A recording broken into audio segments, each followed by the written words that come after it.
Hard to believe that this is the final time we'll be at the Ivan Marsden Memorial Sporting Complex in season 2025, ladies and gentlemen, but that is inevitably the case. This is the 16th and final round of the AFL Queensland Division 3 Brisbane South competition, coming to you from the Ivan Marsden Memorial Sporting Complex this Friday evening, the 8th of August 2025, exclusive and live to the West Bromwich Sport Facebook page this evening. Good evening, everybody. Zach Cabe and Jack Hasler with you here live, pre-game coverage, and what will be a... what would the word be, Jack Hasler? It will be a compromised sort of affair here, because 20 minutes will come and go very quickly, and then we're going to jump on the other side of the fence and bring you play-by-play coverage of this 16th and final round. So we've got a lot to cram in to that short window. It'll be a rapid-fire sort of pre-game show for us this evening. Nice to see you, mate. It has been a while. A, since we've been here at Ivan Marsden, and B, since we've been in each other's company for Friday night football. This is the match between Ipswich 1 and the Mount Gravatt Vultures, by the way, ladies and gentlemen. Game kicking off at 7:30 Eastern Standard Time. We're with you through till about 9:30 Eastern tonight on what is a cool, windy sort of night. There's this nice breeze just going straight through past us, past our Canberra position at the moment, but at least for the moment, it's dry. Yeah, look, it's been a while, because obviously you haven't been on Wednesday or Thursday nights either. So correct. It's just, it's been a nice, peaceful few weeks without you, let alone not being around you. True. But, yes. Yeah, it feels weird being back here after our last time we were together was actually over at Limestone. So, exactly. And that was Ipswich versus Ipswich. So a little bit easier for the commentary list, not Ipswich versus the Vultures, but I'll try not to call them the Rattlers. Correct. And that was about 6 weeks ago. Hard to believe, I know, because we Last had month. The entirety of July, the 4 Friday nights of July have been gone, come and went without us reconvening. And then, of course, Friday, August 1 as well. So it was the last Friday night of June that we were in each other's company for Friday night football. But there's a lot of ground to cover as a result what happened of that. that night? Oh, that's Ipswich right. 1 and Ipswich 2. Yeah, and yes, Bulldogs beat the Swans. Yes, correct. Yes, I was waiting for that. Thank you. Brisbane up against Sydney at the Gabba tomorrow. I'm fearful for the result of that. They were more competitive last year, and then the wheels... Anyway, it doesn't matter. We will bring you updates throughout the course of the evening, ladies and gentlemen, from the Essendon Geelong fixture, also the NRL, and also, hopefully, Ipswich 2 are in action just across the road at Limestone Park as well. So hopefully we'll get a result from there too. And fair to say, Jack, as we delve into the season that was, and there's a lot to pick your brain about with regards to the AFL as well. My goodness, what a big week it's been there. It's actually somewhat disappointing that we haven't had a chance to reconvene on the Sundown Rundown regarding all of that. We'll try and cram as much into this next 20 minutes as possible, but suffice to say, it has been a difficult season for Ipswich 1 and Ipswich 2 as we look at the ladder here. Tonight, Mount Gravatt, they sit 8th on the ladder. Ipswich 1 sitting on 12 points at the moment, down in 10th place, 3 wins to their name.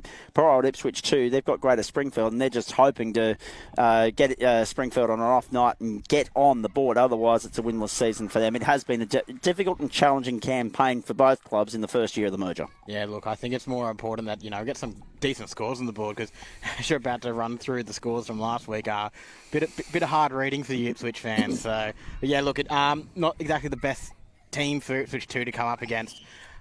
With Springfield who are still pushing for finals contention, but I know I was talking to the boys of Ipswich 1 this week, and they got good hopes about this game against Mount Gravatt, noting how well they played against them last time. Indeed, and that was a cracker of a game too, first time round. Maruka on 50 points at the moment. A win tonight will seal the minor premiership for them. 46 for Cooperoo, of course. Redland Victoria Point sitting there on 36 in a 2-way tie with Sherwood at the moment. It's a Final Four system, isn't it? Or is it final 6? Guess I don't know. As mine, yeah, exactly. Who knows? Again, the communication from AFL Queensland. Oh, we've got to love it. Collingwood Park on 34, Springfield on 32. So there's a lot riding on tonight with regards to results. If Redland Victoria Point or Sherwood had an off night, Collingwood Park and Springfield had an on night, all of a sudden the tables could turn there. And looking at the percentages, Greater Springfield, they can't overturn Sherwood or Redland Victoria Point on percentage unless they put an absolute clinic on over there at Limestone. Luckily they're playing Ipswich too. Well, that's exactly right. 142.13 versus 152.09 and 202.7 for Edlin Victoria Point. Collingwood Park are the ones I was going to say, that are the danger, percentage is crazy. because they're on 337.97%. More than that, they're on 34. So they've had an abandoned fixture somewhere along the way there that hasn't been rescheduled. So therefore, teams have taken 2 points. So there's a lot riding on that. And then there's the cellar dwellers, starting with Jim Boomber on 28, 20 for Mount Gravatt, 14 for Alexandra Hills, 12 for Ipswich 1, 4 for Maruka 2, and 0 for Ipswich 2. You mentioned those results from last week. I don't want to run through them, but I have to, and I have to get your thoughts on all of this. Let's start with the positives. Let's talk about the fact that Greater Springfield got the job done over Alexandra Hills. That was expected, 119 to 8, 18-11, played 1-2. Cooperoo and Maruka had the bye, again questionable. The way in which the buys have been allocated this season. Jim Boomber 141, that's 1927. 1927, not the year, 19 goals, 27 behinds. Have a listen to the inaccuracy at stake there. Probably a good thing for Ipswich 2, though. 2-1-13, 128 the margin there. Sherwood 9-4, 58 over Mount Gravatt, 6-8-44. Redland Victoria Point 15-14, 104 to Maruka 4-1-25. And Collingwood Park. Oh, boy. What a number they put on last week at the Redbank Plains Rec Reserve. 21-12, 138. To these guys that we're watching tonight and cheering on, goalless. Scoreless. 0-0 duck egg. Your thoughts on all of that? Can only do better than last week for Ipswich 1. And Ipswich 2 as well, unfortunately. Well, they could do worse. They could only score 12 points. So correct. You can't score less than 0. No, that's right. So but yeah, look, it's been an interesting season. Mount Gravatt really showing... Not Mount Gravatt, sorry. Let's go to Mount Gravatt. Not getting the win last week, but getting so close probably put them in a bit of a angry state for tonight against Ipswich 1, who also been a bit of a what do we do now? It's the last game of the season. Let's just go. If it's the old Ipswich way, let's go hurt some people. Get a bit of mongrel in you and try and get a win. Release the brutality on the football field. I don't mind it. However, I guess obviously hard to cast too many positives over the Ipswich 1 and Ipswich 2 season. Apart from the fact that when we've seen them in action, they've not necessarily scored too many points, but they've played the full 80 minutes, and that's something we've always been in high praise of with regards to the two Ipswich teams. But on the outskirts, the Springfields and the Collingwood Parks, very good signs there. Yeah, look, Ipswich football has a lot of clubs, and as we discussed at the start of the year and talked about all season, so it's really hard to get all the talent in one area, and two of the clubs have managed to do it. Two of the clubs that haven't, and unfortunately for us, it's the two Ipswich named teams that have unable to get enough good players to get the wins on the board. Indeed. The other fixtures tonight, ladies and gentlemen, we've already mentioned that Ipswich 2 are playing over the road against Greater Springfield over at Limestone Park. Here we've got the match between Ipswich 1 and also Mount Gravatt. Alexandra Hills will face Maruka 2, so that's bottom end of the ladder sort of match up there. Jim Boomber face Redland Victoria Point, so that's important because that's two teams that are in contention for the top end. Collingwood Park up against Sherwood, again, two teams in contention at the top end, so that's particularly important for Sherwood because if they drop that, given Collingwood Park's recent form, they could find themselves out of the 5, or out of the 4, I should say. And of course, a top of the table clash that could have been played last week, considering they had the week off. Cooperoo up against Maruka 1. And look, that really does have a big impact because obviously, if Cooperoo do win that game, they'll manage to push themselves back up with percentages, if I remember correctly.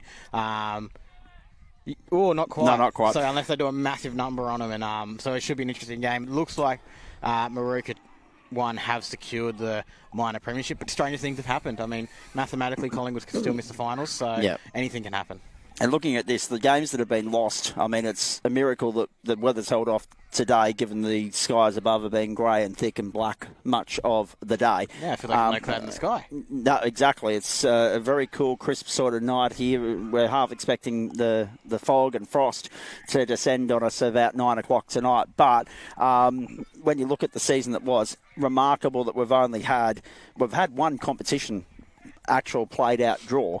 We've only lost 3 games along the way that have been allocated as draws because they haven't been able to reschedule them. So for all the flack that we do give AFL Queensland, the fact that most of the season has been able to be put away is a credit to them, and I guess also the teams and clubs and grounds involved. I know there's been a couple of fixtures changed around at last minute, move of venue just to allocate that. But credit to all concerned in what has been a challenging year on the weather front. Yeah, look, it's been a crazy year if you look at that. If I started the season off with a cyclone, and then look, it did move a few games around. Then there was just the rain that followed, and then so it's been a crazy year. It shows credit to the teams, but also to the quality of fields in southeast Queensland. Really, when you think about it, because look at this field now. It's actually really good condition. Yeah, granted, hadn't had a lot of AFL played on this year, but look, it's just credit to the ground crew being able to get everything sorted, and teams being flexible enough to move fixtures. I know you don't like the way the fixture is, but the way the buys are set up actually has set up the season to be able to, make up fixtures. So maybe AFL Queensland does have a bit of, sense in what they're doing. Because, okay, if we do these big buys, we can make up games that inevitably we're going to be missed. Hopefully we're not waiting till Anzac Day this year or next year for the fixture to get underway. That was one criticism across the board this year, the late start to the season. Starting on Anzac Day itself was a brought on by Easter being as far back in April. This summer coming, Easter coincides with when Queensland falls back into line with the rest of the eastern seaboard. So that'll be actually nice that we get that one away. See what I got to put up First weekend of April, and then hopefully second weekend of April, local sport fires off in full swing once more. We'll come back to this game in just a moment. Let's talk what's been a huge week of AFL. AFL. Where do you want to start with that? Obviously, Premiership coach Simon Goodwin, that tenure at the D's will end. What were your thoughts when you heard that news? I was shocked, like most people was, because it was obviously in the pipeline, but to sack him so far after so close to the end of the season, only 3 games, and after an 87-point win, it's probably the biggest win a team has had following and then they follow up by sacking their coach. So pretty crazy. I guess that the way they lost to St Kilda, another game that was so disappointing that we didn't actually get to cover the result in, had impact on it. And he was a good servant for the club, but when you also think about it, he hadn't actually done a lot after the premiership. After the premiership they won, he didn't really change the game plan, which is what good coaches like Alistair Clarkson and all that did with the Hawks in their dynasty. It's what Dimmer did in their dynasty. So a lot of people are saying it might have been a wasted time as coach because he didn't actually change with the times and work it the way he should have. So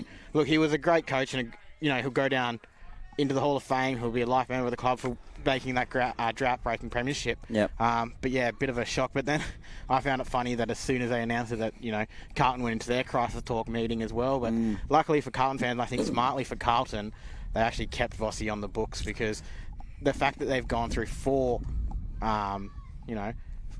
coaches in such a short order, they need that stability at Carlton. I know I've segued into another conversation, but you wonder if they say it was scheduled for so long, but you also wonder, it's like, no, now they can go after other coaches. I wonder if they were looking like, we want Horse or we want Buckley. I wonder if they wanted first dibs. So obviously they didn't want him just yet, but it was an interesting move. You mentioned Horse. John Longmire. Sydney all of a sudden has a real West Coast vibe about it with the news that Matthew Pavlich is heading over east. Freo. But I know what you meant, but you can't insult the Fremantle guys. But that was probably the biggest shock of the week. The fact that and it kind of slipped under the rug because of the whole Goodwin thing. But it's a smart move, and he's a very smart football brain, but he's also a good businessman. He's had multiple businesses along the way, and Sydney seemed to have a good way of getting those people. Obviously, they had Tom Harley. I wonder if it's Pav saying, I want to go into the AFL further on in the track and do what Tom Harley did.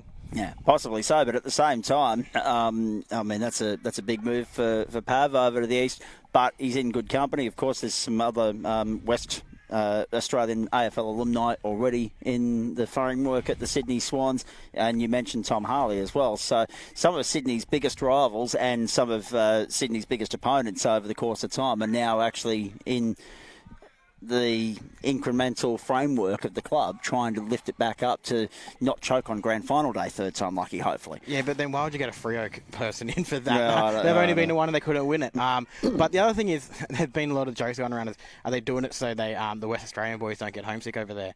Trying to entice those back across. But look, it's a winning culture, and even though Pav obviously wasn't a premiership player, he had a successful career, and he can breed it back into the club because they just need that one more step. They're not doing it this year, obviously, but it's very rare that a team can go from getting absolutely demolished in a grand final to even playing finals next year. So, as much as I rag on Sydney, it was kind of expected to be where they're at. But yeah, they really are bringing in new life and trying to regenerate that club because there is that little bit of a a sting or a stigma, about being that team who can't go all the way. Indeed, that is the case. I guess the other big news in the last week or so, obviously AFLW launches next week on Thursday night. In a couple of weeks' time, though, you've got a smorgasbord of footy coming your way. Round 24 fixtures released. And Channel 7 have said, we'll show a triple of home and away on the main channel over Essendon and Carlton any day of the week. They've turned their nose up. They send Sparky down to film. We'll commentate it on West Bramall. They've turned their nose up at Essendon and Carlton, which is the Thursday night fixture of that round. Good call, bad call. Look, we're all going to turn our nose up on that. I know I'll probably go to the movies that night or something because it's a dead rubber game and not really much for it. 13th versus 15th, two of the biggest clubs in Victoria who have been very disappointing this year. So, it's not the... I don't know if it's a good move because Victoria already don't get enough, live free-to-air footy as it is. So take what you can get really at the moment. 100%. But they did kind of make up for it a bit further down, I think. Right, they did indeed. Just by the way, ladies and gentlemen, the only bad thing about us being out here at the moment is that normally we would have, thanks, normally we would have the dulcet tones of Greg Champion riding under us at the moment, and we don't have that. So there's a bit of on my phone, we can put it through the speakers. Please, yes. Can you? The rest of that round 24 fixture, I only say it because he's not the biggest fan of Greg Champions. I'm not sure why. Friday, August 22, a doubleheader on the Friday night, again presented by the fact that the Gold Coast Suns have to play the week after against Essendon, so it's to give them a 5-day turnaround. They'll play Port Adelaide at the Adelaide Oval. Yeah, but saying that, why do Collingwood have to play Friday night? Well, that's why exactly give them right. more advantages? They can be playing down with Brisbane and the Bulldogs and probably other teams who might play in final playing.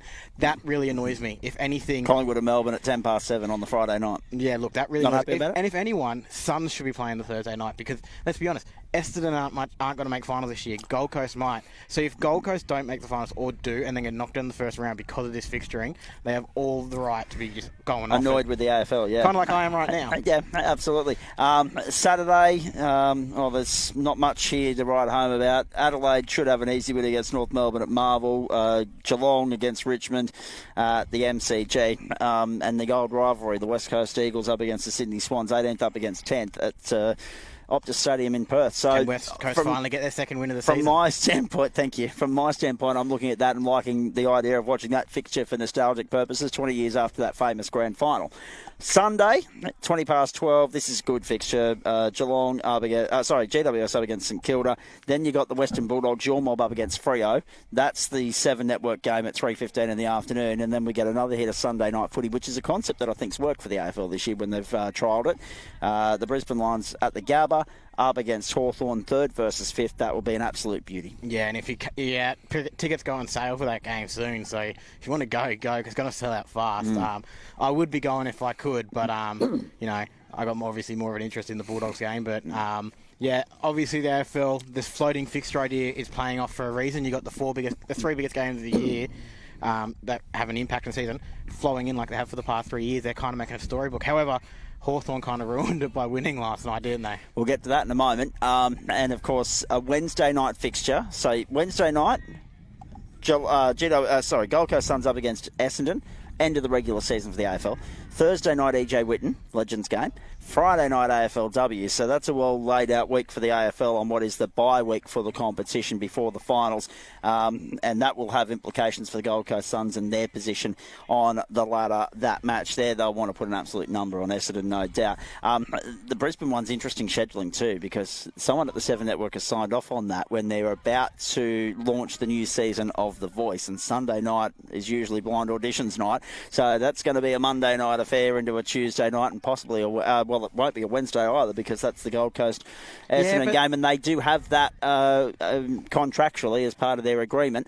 You'll probably find that all markets except Sydney will get the Brisbane game on the main channel and probably the Gold Coast as well, so that'll be very interesting. And about to hear the siren, so be about to get ready. Well, that's going to give us only a few minutes to get over here to the other side of the fence to get the game underway. So that's the be quiet now, Caven. We've got to move on. No, it's not, because I don't think anyone out there is ready to line up and get ready to play just yet. Because I've got 7:21 on my watch Eastern Standard Time, so I'm waiting for the toss of the coin before I go to the other side of the fence. Let's have a chat about round 21 and the results there. Your Mob too good against the Giants. Adelaide over Hawthorn. That was probably a surprise at the Adelaide Oval, but Adelaide are hitting their straps at the right time of the season. I wouldn't call that one a surprise. The closeness of the margin was a surprise. True. Hawthorn dropping that one really spurred them on to put a number on Collingwood last night, I reckon. Melbourne, too good for West Coast. That was expected.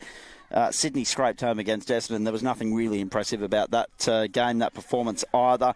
And then, of course, Gold Coast over Richmond, an absolute number there, 84 points.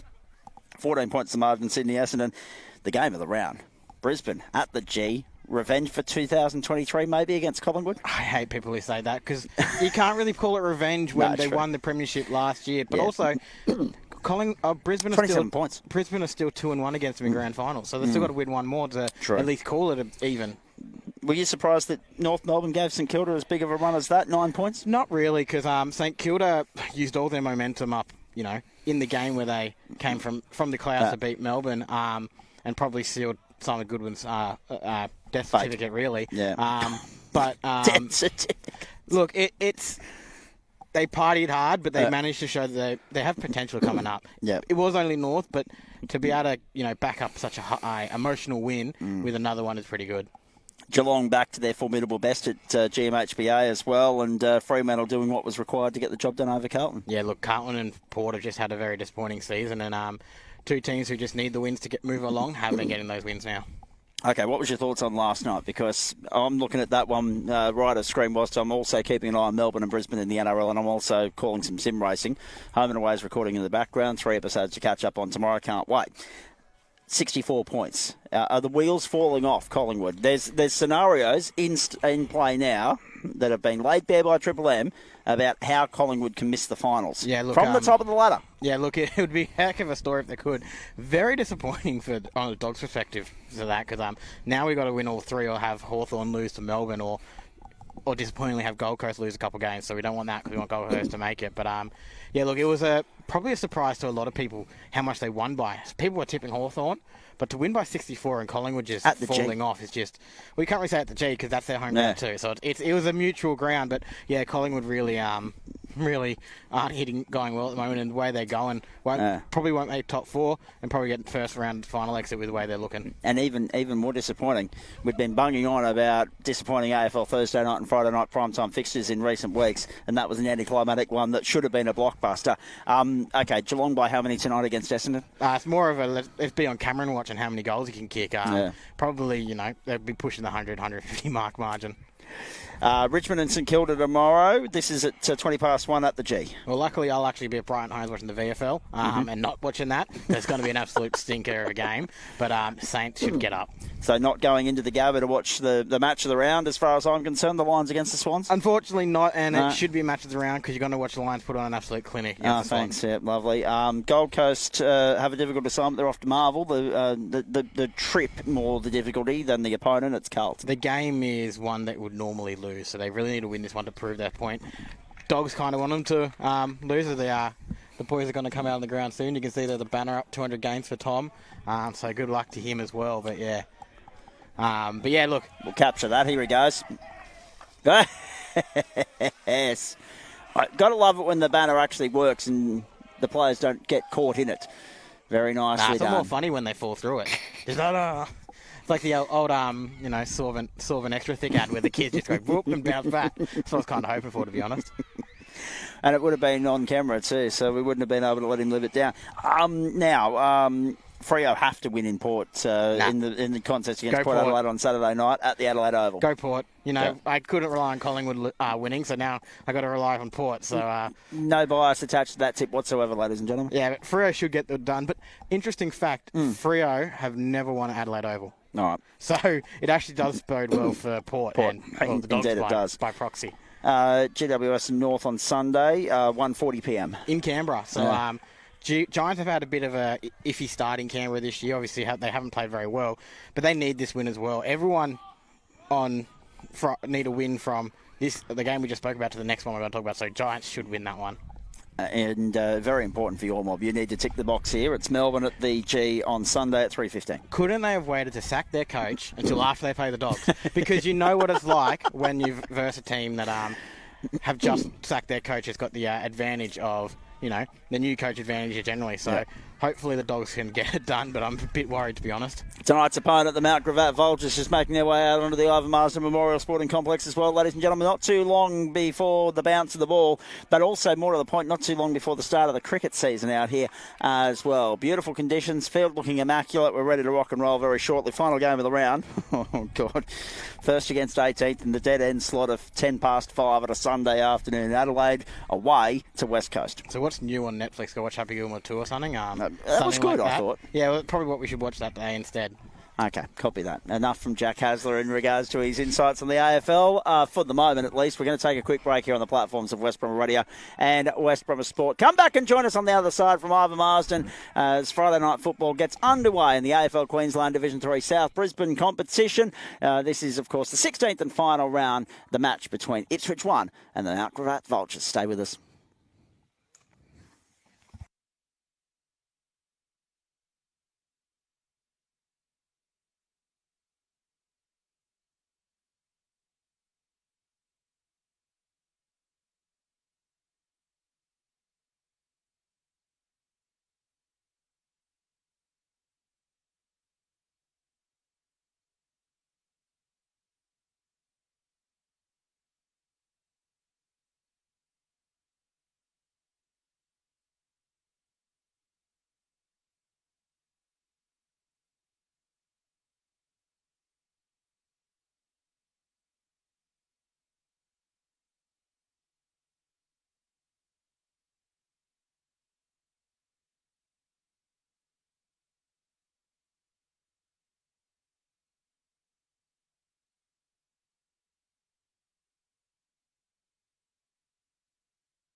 Good to have you company wherever you're tuning in, all around Australia, all around the world, on the West Brom Sport Facebook page. We are live, exclusive and free from the Ivan Marsden Memorial Sporting Complex. This is the round 16 AFL Queensland Division 3 South competition fixture, the last one of the year, the last home game between the Ipswich 1 side up against the Mount Gravatt Vultures, Ipswich 2 up against Greater Springfield and the derby across town at Limestone Park. Hopefully get some results and updates from there throughout the course of the evening.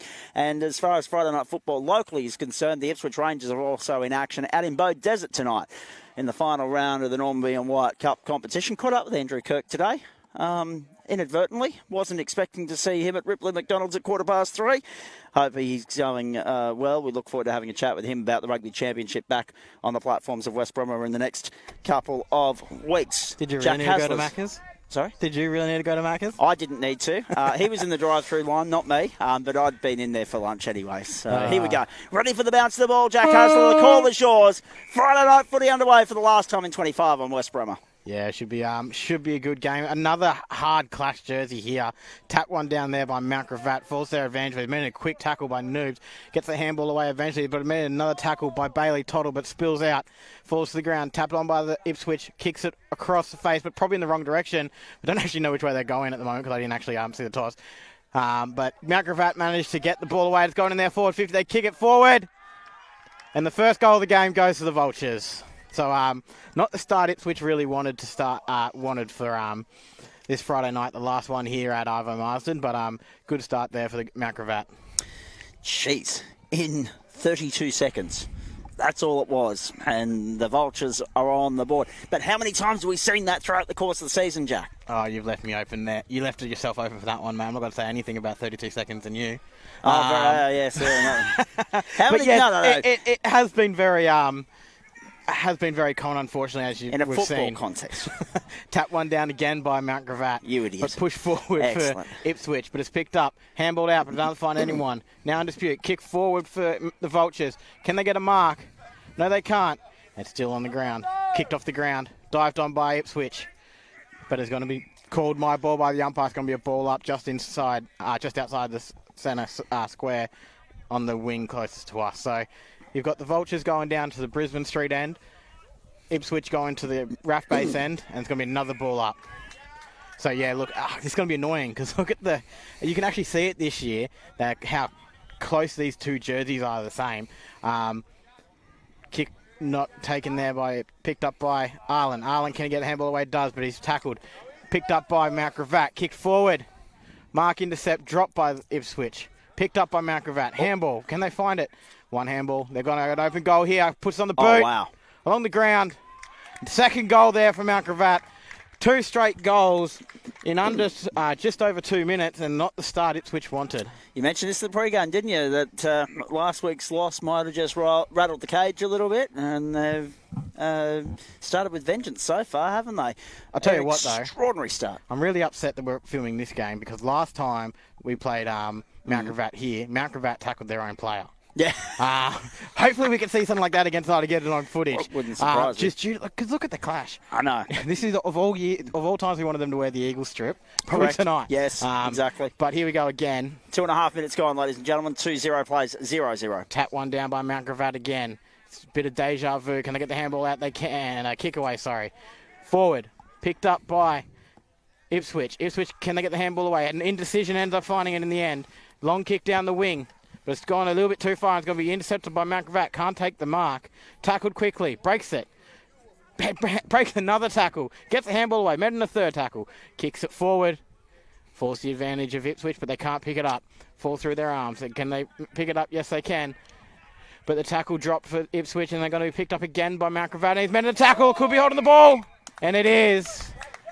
Good free kick there for Ipswich. They need to move it quickly. They've got numbers.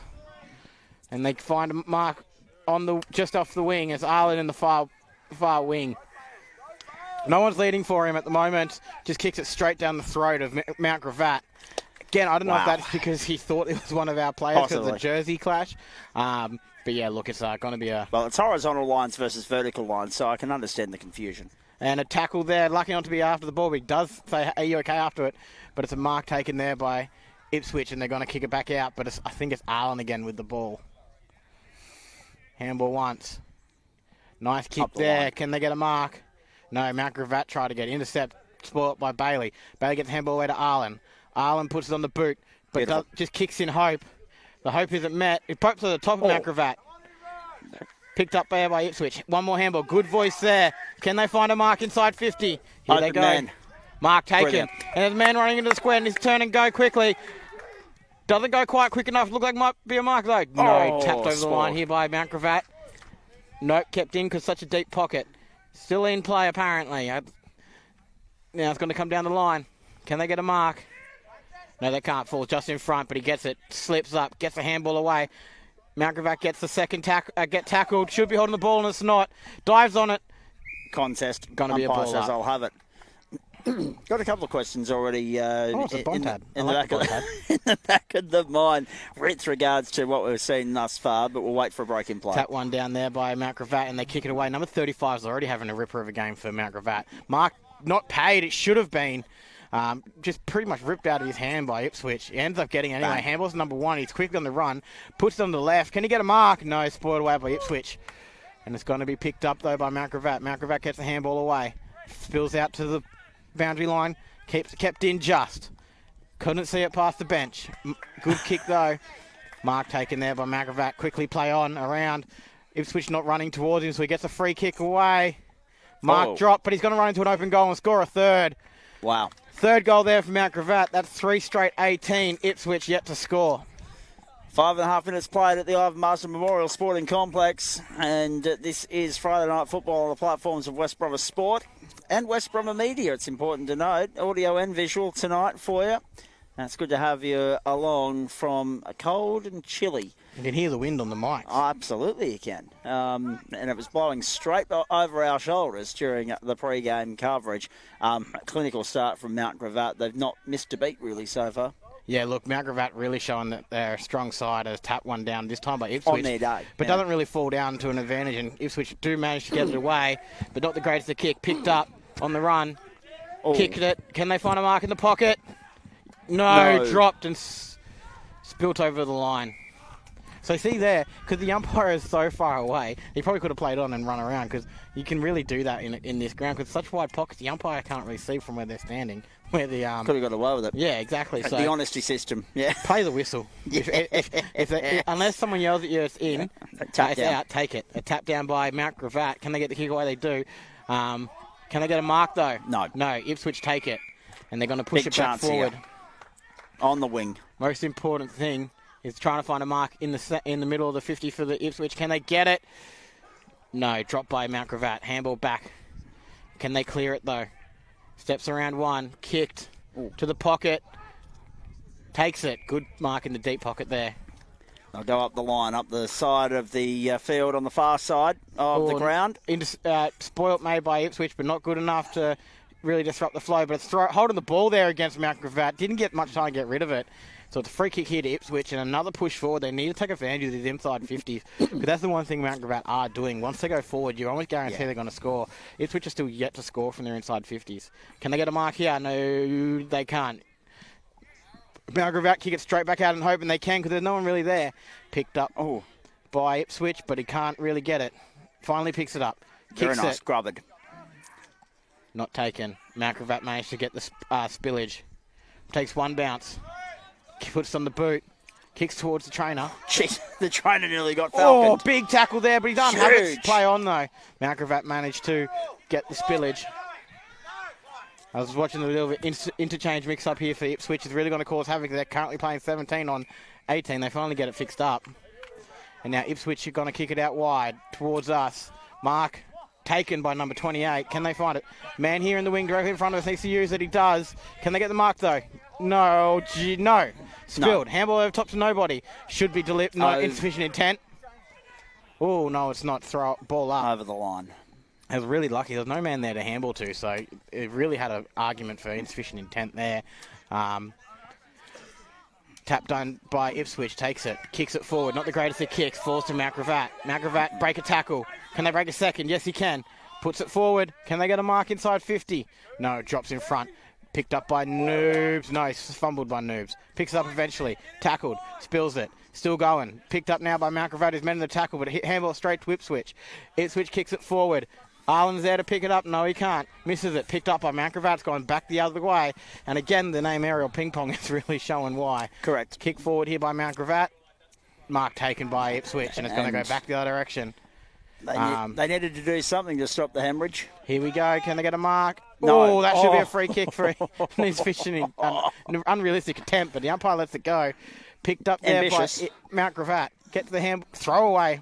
Handball, the umpire says. Kick forward, Mount Gravatt. Here they go for another one. Drops the mark. Unfortunately, not an open goal for them this time. And the Ipswich kick it away. Not the greatest to kick. Intercept on Mount Gravatt. Back on. Snaps it. Bends it. Can it bend through? No. Mark taken there on the line by Ipswich. Lucky. Kicks it forward, but it's straight to the same spot. What?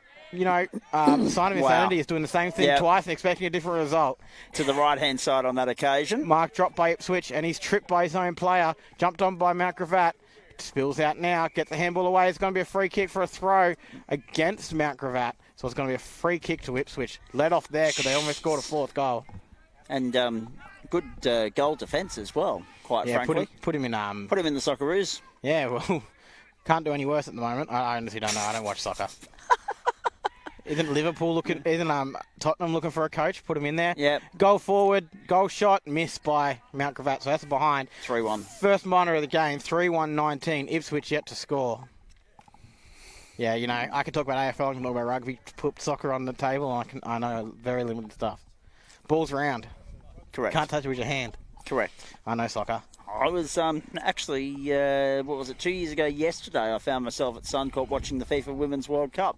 That's come and gone pretty quickly.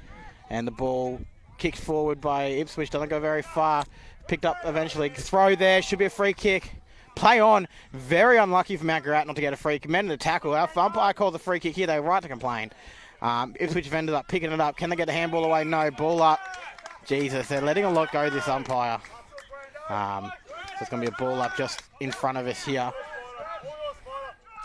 Tap. One down by Mount Gravatt, but it falls the advantage of Ipswich. Ipswich kicks it forward. Can they get a clean possession? They can. Yes. Kick forward, but there's no one there. It's a foot race now. It looks like it's going to bounce out of bounds, and it will. And that'll be... the umpire doesn't call out of bounds. Should be in the back. Again, like I said, they could have run it back out. Yep. But obviously they wanted the stoppage, thinking they would have a better chance of clearing it. Lets them set up behind the ball. In front of the ball, sorry, in this case. AFL underway at GMHBA too, by the way, folks. So we'll keep you updated with the score from there throughout the course of the night between the Cats and Bombers. Tap one down there by Ipswich, but a false advantage of Mount Gravatt, but they don't go far. Here's the net opportunity. Not quite. Arlen's tackled without the ball. Free kick forward on the man, and it's going to be a free kick here. Should be I thought it was a free kick to Arlen, so it could have been a 50 for not giving it to the correct man. Oh, no, not a free kick to Arlen. It's free kick number 19 for Ipswich. So here we go. First on-goal attempt of the night for the Cats. Let's ride it home. I'm not going to say anything about the angle or anything. I'm just going to say he's lining up.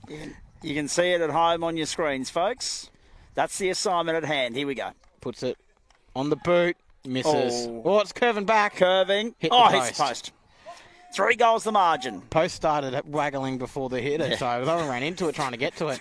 3-1 plays 0-1 at the moment. Got that Sydney energy trying to climb the post to stop. I can't remember who that was, but just proves how much of a cheat the Swans are. That's enough. You're getting them all in tonight, aren't you? Out of your system. I got to catch up. Ipswich pushes it back forward, but it's gone to no one. Going to come straight back out for Mount Gravatt. But they can't cleanly get it and taps over the line. It's going to be a ball up just inside 50 for the Ipswich. And it's on the far flank. Look, I haven't seen you for weeks. I haven't been with you for months. Got to get all of them in. Left, right, good night. And it's nice to see you too. Yeah, it always is nice to see you. And we've got Tommy running water, so, You're on TV, mate, so you can't really be flipping me off. He can. Now you can. Yeah. What? On Facebook, you're fine. Kick one forward there by Ipswich. This program is classified M for mature audiences. Noob takes the mark inside the centre circle. Kicks it out wide to the wing. Can they get the mark? Can they get the clean possession here? He's quickly met by a player. Kicks it forward. None taking. Mark taken there by Mount Gravatt. Look, it's a bit of fun. Absolutely. That's the perks of local football. You can actually talk to the players and the runners. That's right. And we'll have a post-game interview coming your way too, folks, hopefully. Will we? I hope so. Oh, we've got some overtime to do. We'll talk to the boss about that one. Right, we've got some catch-up after not being on air the last couple of weeks. I reckon we can afford an extra couple of minutes here tonight. No, I think we need to slowly break them back into your voice, Zach, so maybe not a good idea. And the ruck's one down by Mount Gravatt, but they jumped on quickly. There's going to be another ball up inside the 50 for Ipswich. And Ipswich have locked it in now, which is good, but they can't get the... result on the scoreboard. They've only managed to 1 behind. So they need a goal here to prove it because there's only 5 minutes left in this quarter. 5.5 minutes left in this quarter. Probably a lot closer than it looked like it was going to be at the start. Throw there by Ipswich, not paid. Mount Gravatt managed to get it away anyway, so they didn't actually disadvantage him in any way. Picked up by Mount Gravatt. Throw again. Kicked it on the boot eventually. Can they get the mark? Barely 15. Punches it away. Picked up by Mount Gravatt. Mount Gravatt on a march. Kicks it. Tackled as he kicked, but it's good enough. Looks like he might have hurt his knee. That's not good to see. Bailey makes the tackle. Got him like a rag doll. Picked up by Ipswich. Can they get a mark? No, they can't. Drops in front of him. Gets enough time to get it away. Picked up here. Should have played on. Had time. It didn't. Now the Mount Gravatt man is set up behind the ball. Kick forward. Decided not to stop play, incidentally. Might soon, but it's kicked away with Mount Gravatt. Yeah, it's going to have to. At the moment, it's not impacting play, so he's not going to call it off. Mount Gravatt get it. If they do score a goal here, you'll more than likely think they will call stop the play. Mount Gravatt get it. Handball. Can they get it tackled? No, Ipswich are just letting them run through the man. Far wing now from Mount Gravatt. They've got a good rebound here if they can move it quickly. They've got men leading. Don't go for it. Ends up going for a shorter kick on the wing. Now he kicks forward. Straight down the throat of Ipswich though, but he's spoiled. Picked up by Mount Gravatt. Gets it on the boot. Can they get in the possession here? They can't. Not a clean one. Tackled. Play on. This Mount Gravatt player's finally coming off the ground. Oh, he landed on his head. I hope you got that one, Sparky. And then he got hit after he got rid of it. Luckily, Ipswich got a mark just outside 50. But they can't find any players. No. They've really slowed it down. It's kicked to a contest, which is not what Ipswich wants. Falls down to Mount Gravatt. Mount Gravatt gets it. Steps around one. Not the greatest of handballs. Can he pick up the spillage? He can. No, he can't actually. Picked up by Ipswich. Ipswich can't get it cleanly on the boot. Tackled, handball, straight to the hands of Mount Gravatt. Mount Gravatt kick it forward. Intercepted by Ipswich. Falcon there. Tapped down. No one can get a clean possession. Handball eventually by Ipswich. Still can't pick it up. And he's tackled without the ball, sir. But he play on. Picked up by Ipswich. Ipswich kicks it forward. Can they get a mark inside 50? No, they can't. It falls to the ground. Picked up here. Breaks it around one tail. Gets to the boot. Not the greatest of kick. Falls over to the top of Mount Gravatt, though. He's got a bit of time here. Met in the tackle. Pushed into the ground. Free kick for pushing the back, and they've got another shot for goal. Quickly run into the square. Should honour it. Doesn't. No. Looks like he's going to go in himself now. So he's lining up for... Is he going to... No, he's going to kick it to the top of the square by the look of it. Goes for goal. Kicks across the face. No score at all. Mark taken by Mount Gravatt. Yep, just... Good, again, more good goal line defence. There's only 3 minutes to go. Ipswich, Mount Gravatt want to slow it down. Ipswich need a goal, to, stem this margin a bit. Tap by Ipswich. They got time. There's 3. Shepherd for him. They do Shepherd. Another Shepherd there, good, but can they get a mark? Good mark there by Ipswich. This is a bit better play now. They're looking a bit more like a team at the moment. Kick forward. Can they get a mark? They can with Arlen. Arlen turns. 2.25 minutes left in the first quarter. Kicks it out to the flank, not the greatest of kick. Nah. Will it spill out? No, Mount Gravatt get it. Run, kick. Can they get a mark? It's directly in front of us. Good mark taken there. Specky. No, just a mark. He's still got to learn the AFL terminology there, Zachy. The 4 was going for it for us. That's Arlen. It's got to come out. Oh, I thought it was going to go out of bounds. It does eventually go out of bounds. Probably wasn't going to be 15 anyway. I thought it was going straight for our camera. Yeah, well, needs to get viewed. Needs better eyes if he's going to get hit the camera. The Sparky needs to come across with a punch. That's it. Spoil it. That's it. He's not listening. No. He probably is. He's just ignoring us. Correct. Ruck run down there by... He's done that a few times before. Mount Gravatt kicks it forward. Can they get a mark? Jeez. Look at the Not bomb. quite. But he picks it up. But his tackle should be holding the ball. It's not. Kick forward by Ipswich. They've got a minute and a half to try and get it forward and kick a goal. Here they come. Mount Gravatt, though. Oh, Spillage. Vultures everywhere. Up, kicked it. Vultures everywhere. Mark, can they take it cleanly? It's probably one of their first clean possessions in their forward 50. So let's see how they are at set shots. We've seen how Ipswich are at set shots. Not that great. None from 2 so far. But as we say, there's also a set shot at Cardinia Park. It's 1-1. A 1-1 at the moment. Yes. 0-1 plays 0-1. Yep. Here we go. Number 12 for Mount Gravatt lining up. This is for their 4th of the night. So far. Going to kick almost simultaneously with the AFL. 1 goal in the AFL, not a goal in the AFLQ, though. And it's not over the line. There's the goal eventually, though. In the goal square. 4-1-25. A 4-goal lead over Ipswich, 1 behind. The set shot was off target, but it was picked up by an attacker in the goal square area. I'm trying to think of the right words and terminology there. It was bobbled, it was picked up, snapped, and there was no reaction time whatsoever for the Ipswich defenders down at that end of the park. 16 seconds to the moment, so we're probably not going to get a nice shot at goal for either team. No. We're being so complimentary of the goal line defence, and then they go and do that. Yeah. Really not what they needed. Tapped. Really down. Hurts. Ipswich might get one more chance. They can get a clean mark here. They got 3, 2, 1. Mark not taken. So that's the end of the first quarter at Ivor Marsden. Jeez. Not the greatest start for Ipswich. They had a lot of possession. They're probably a 50-50 possession game. But Mount Gravatt are able to take advantage of their shots on goal. So it's 4-1-25. Ipswich 1 behind. Indeed. And very nicely played by Mount Gravatt so far. And we talked earlier in the season, didn't we, about the matchups, the fact that some of the Div 4 teams have gone up to Div 3, etc. To be fair, this is a Div 4 team versus a Div 4 team, so we're getting a bit more of a fairer reflection of how the two teams stack up against one another as opposed to the heavyweights of Div 3 at the moment.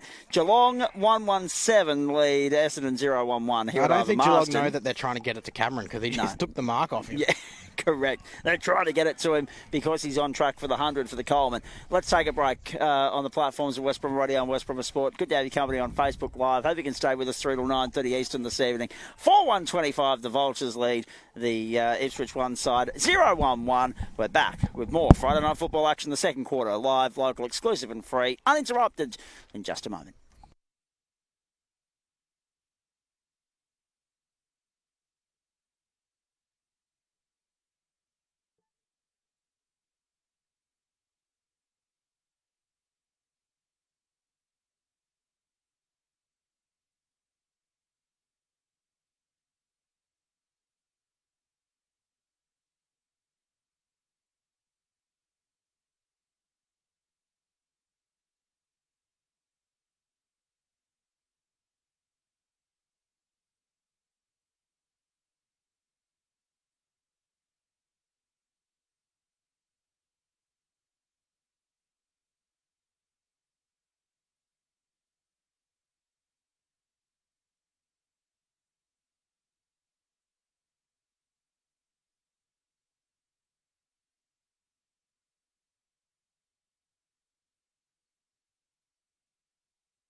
Friday Night Football coming to you from the Ivan Marsden Memorial Sporting Complex for the very last time in 2025. Hard to believe, I know.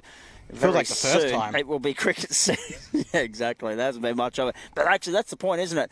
That collaboration between Ipswich 1 and Ipswich 2 Cats and Eagles has seen more games, if anything, scheduled over there at Limestone Park. And it's a shame that I guess we haven't been able to get out to Ivan Marsden as much as we used to, Jack. But at the same time, it's good to see the two clubs working together and facilitating games over there too.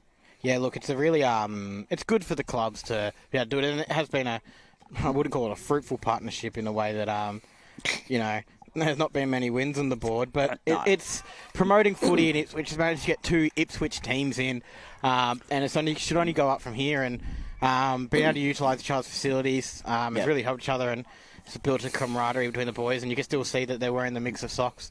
Correct. So yeah, it's really good to see. I didn't get a chance to acknowledge him on the camera there. You might have seen him walk through his shot. Marty Toddle, the Mayor of Ivan Marsden. Now hurriedly getting ready for cricket season, of course. There he is. There's the great man. Just walking behind our commentary box at the moment. There's a man. I don't know. I wouldn't really call him the great man.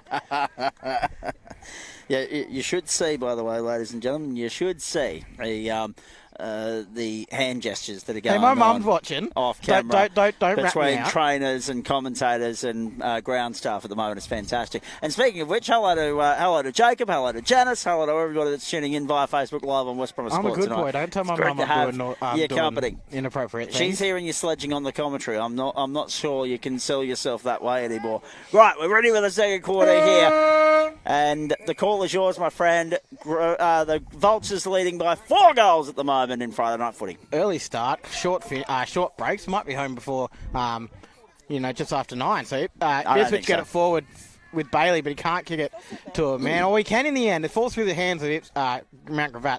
Kick forward, Mark. Taken, but took his knee out in the process there. Quick on the boot, looking forward here. Can they get a mark? They can. Ipswich is going to have the first shot at goal in this quarter. Can they convert, though?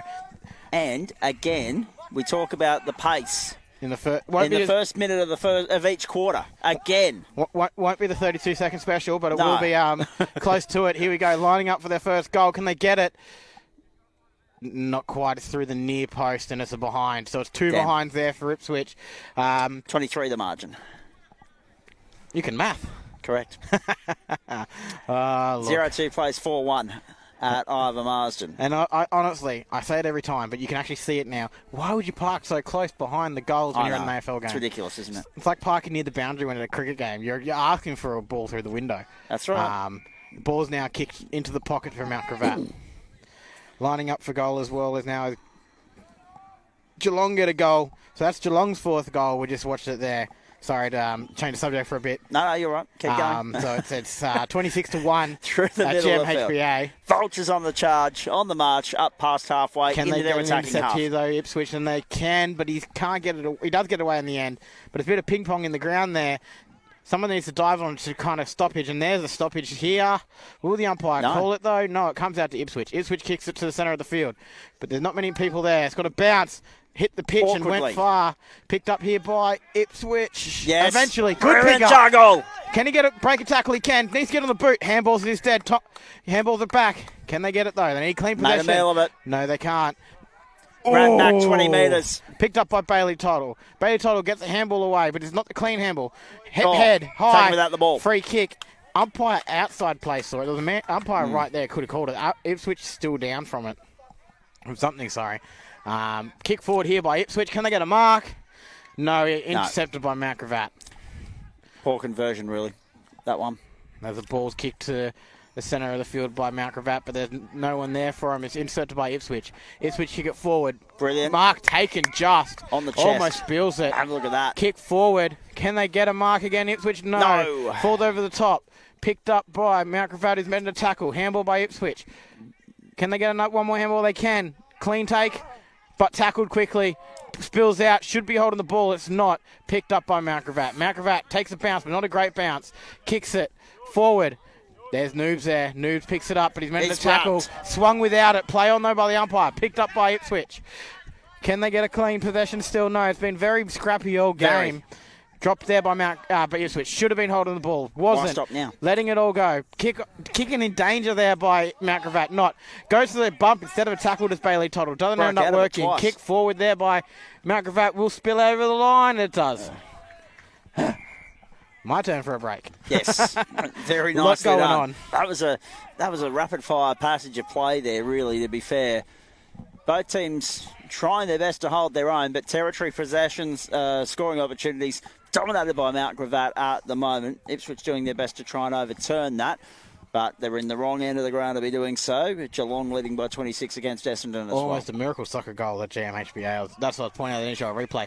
Tapped down by Ipswich, though. Falls their advantage, not quite. Mount Gravatt get the ball, kicks it out forward. Can they get a mark, though? They haven't been able to get match clean possession down there tonight. Still not another one. Picked up by Ipswich. Ipswich kicks it wide. Out of bounds on the full. Oh. Mark paid either way, as it's going to be a kick to Mount Gravatt. Yep.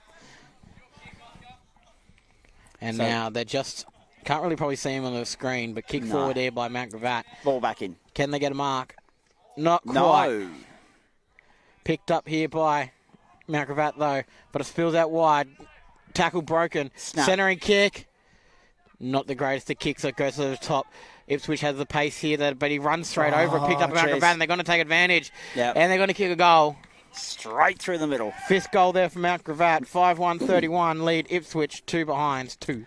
Lead out to 29, and I was going to say, really, that fourth goal in the first quarter really hurt the Ipswich one, I guess, confidence levels, if anything. It was just the psychological blow they didn't need. They started the quarter well, but yeah, for that mountain to climb to become even further at that point when it was 24, now it's 29. The road just becomes a little bit longer again, and it starts to suck the wind out of the sails, doesn't it? They just need to get that first goal on the board. They don't have much confidence in all at the moment going forward. They can get it forward, but once they get there, they just can't take advantage. So they need 1 or 2 goals to, settle themselves a bit and move, just get it rolling. So if they can get the tap down here, they do tap it forward, but it's quickly taken by Mount Gravatt. He runs around a tackle, kicks it forward. Again, conversion forward for marks is not good for Mount Gravatt at the moment. They manage to get the handball away. Breaks the tackle.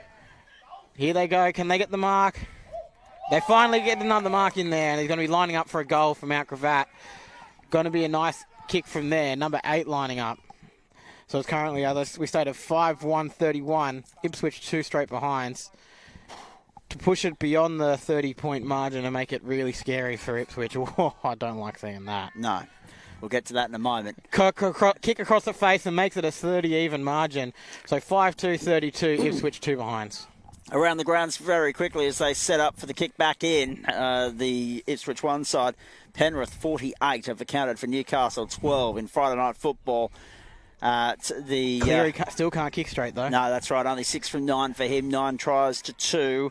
The McDonald Jones Stadium in Newcastle, which has recovered remarkably well after the deluge last weekend, and NRLW Magic round on top of that. Yeah, look, we'll go back to the game quickly, and it's a kick out by Ipswich. Doesn't really go far enough, but it eventually does come. But now Mount Gravatt get it, push it straight back into their forward line by the look of it. One more kick and they'll be there.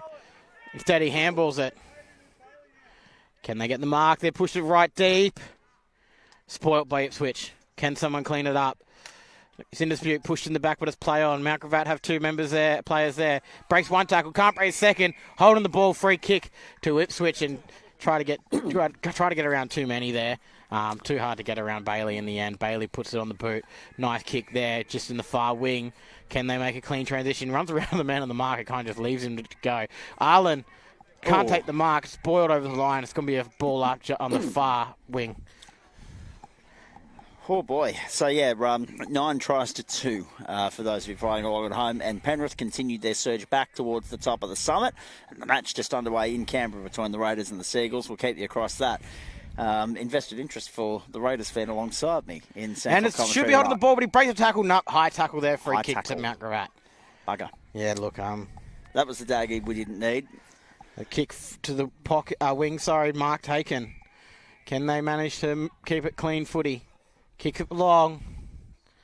Mark not taken, spoilt by Ipswich, but a false advantage. Mount Gravatt to get the handball away. Good handball just outside 50. Now they get inside 50. They're going to be met by a tackle. No. Shepherd well by Mount Gravatt. Kick Huge forward. Kick. Looks like across the face. Going to go, across the face, and it's going to be behind. So that's 5-3-33. Ipswich 2 behind 2. So 31 the margin here and 25 the margin at GMHBA in Geelong as well. First quarter of the AFL match between Geelong and Essendon. We'll keep you posted with the round the grounds updates throughout the course of the evening, folks. Big weekend of sport. We covered that off in small detail, I'm told. Big long kick out of 50 by Ipswich, but it's intercepted straight by Mount Gravatt. Probably could have turned and ran. Instead, he stopped. He's going to put another kick forward for Mount Gravatt. Can they get a mark? They can. So does he have the confidence kick from there? He looks like he's going back for a goal, shot for goal, and he will have a crack. By the way, how nice that on Sunday, if you don't like the look of the AFL fixtures, international cricket's back. T20, Sunday night, Australia, South Africa, you beauty. Yeah, look, should be an interesting of it. If you don't like the look of the football, there's always the supercars you can watch. Apparently so. Locally in Ipswich, and causing havoc as always. The goal for Mount Gravatt, so that's 6-3-39, Ipswich 2 behind. They stopped me on the way to work with the traffic this morning. Left 20 minutes early and was 30 minutes later than I normally am. So mate, that'd stop anybody on the way to...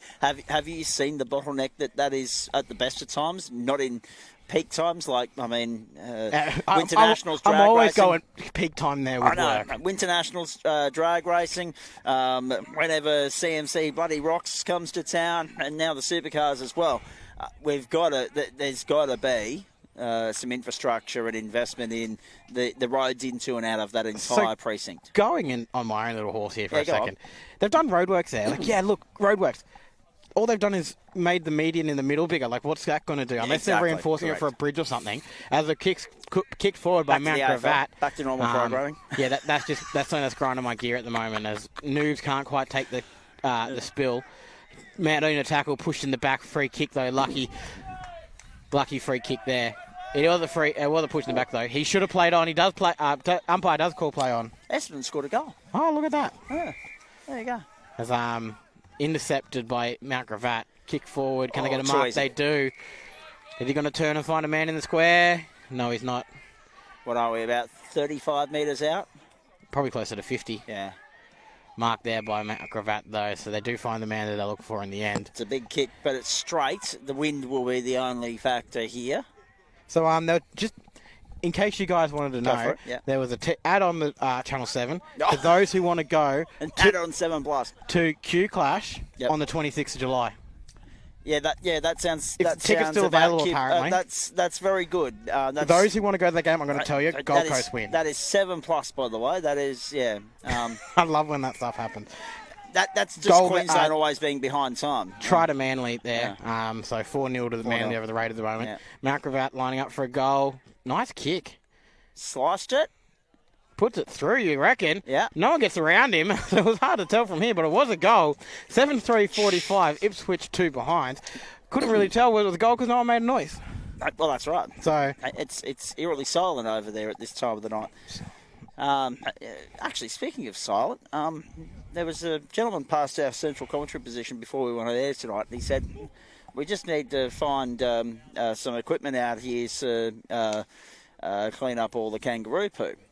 I haven't actually seen any of the kangas tonight. I haven't seen any skippies. There was some here earlier, but obviously when you were gas bagging with Marty and all that, they were running across the field. Oh, okay. So obviously not paying attention there. No, As Mount Gravatt looking to push their lead even further, really quick out of the 50, out of the square there.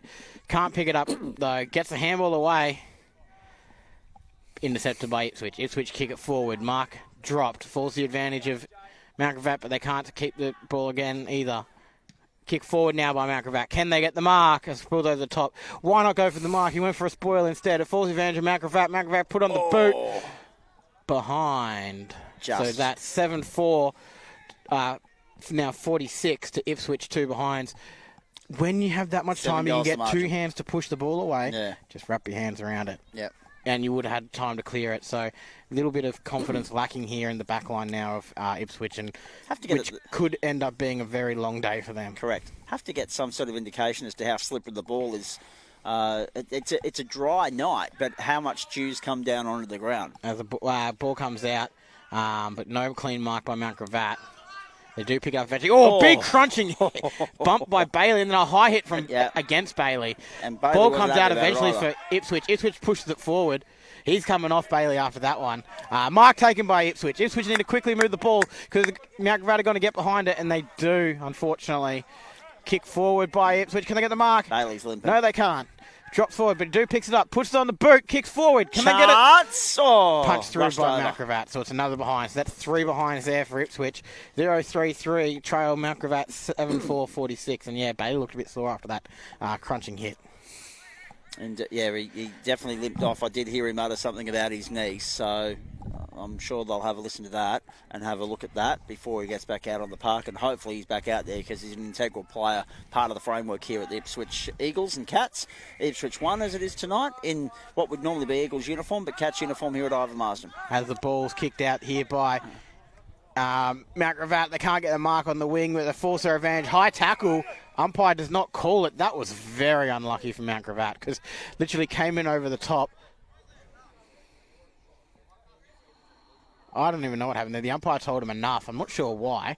If he thought it was a dangerous tackle, he should have played a free kick. So, don't know what the umpire's going on there. Tackle by against Ipswich.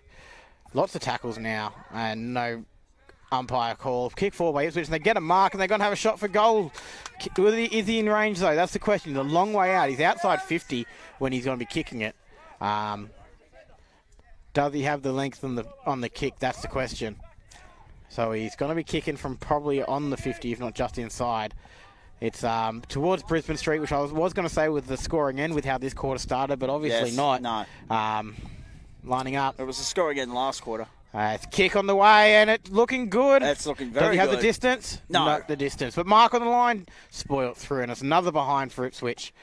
So it's 4 behinds, Ipswich, to Mount Gravatt 7-4-46. So it's a 42-point margin. 7 See, goals. I can math quickly too. Correct. Don't worry. You've done well. 5 minutes to go. And Zach's getting a bit distracted by his Instagram. I'm not going to watch that, mate.